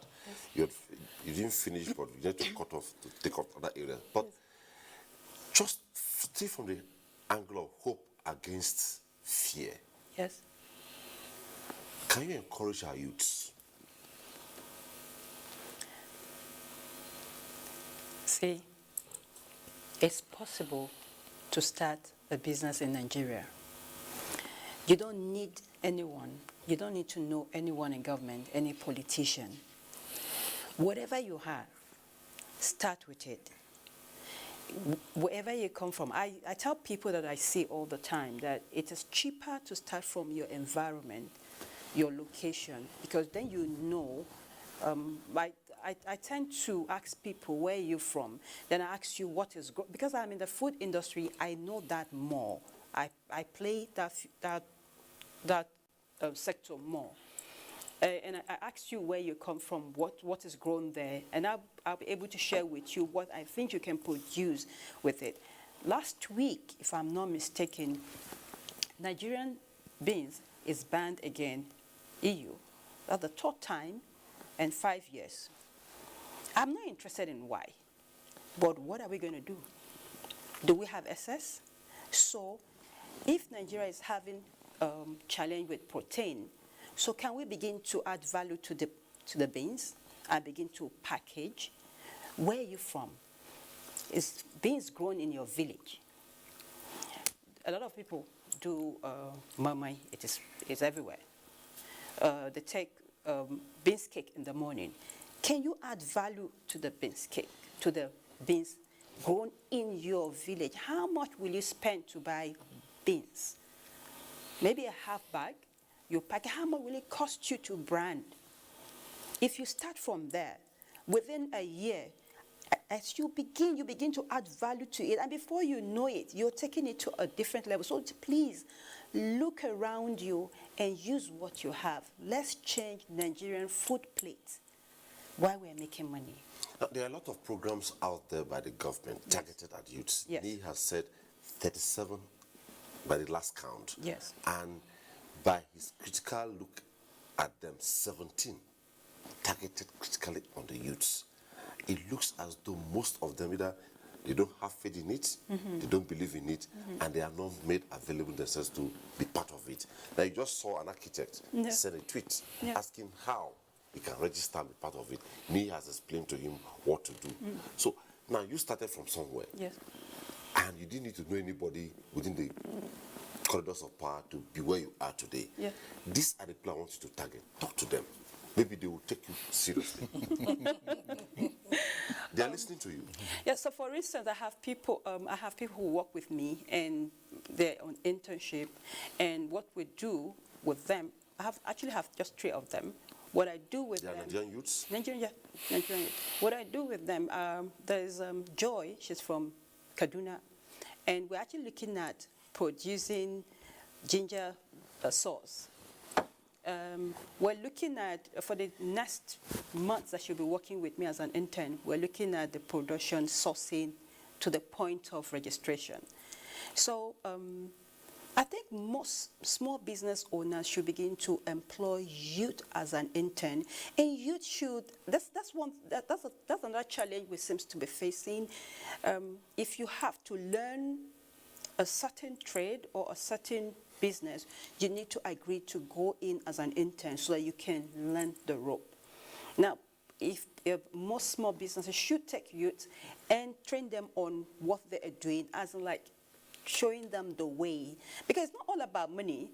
I don't think you just get, if you do not have the skill to do those things, you will probably end up wasting that funds. So if you're anywhere and you have any dream, please look for someone who is already on that field, doing well. Key in, look for a mentor, look for someone to guide you, and you will get there. That's my piece. Okay, thank you. Before I take on Eve and Dr. Maro, this tweet's coming from Lawashun Akin, Dr. Akinton Susheung.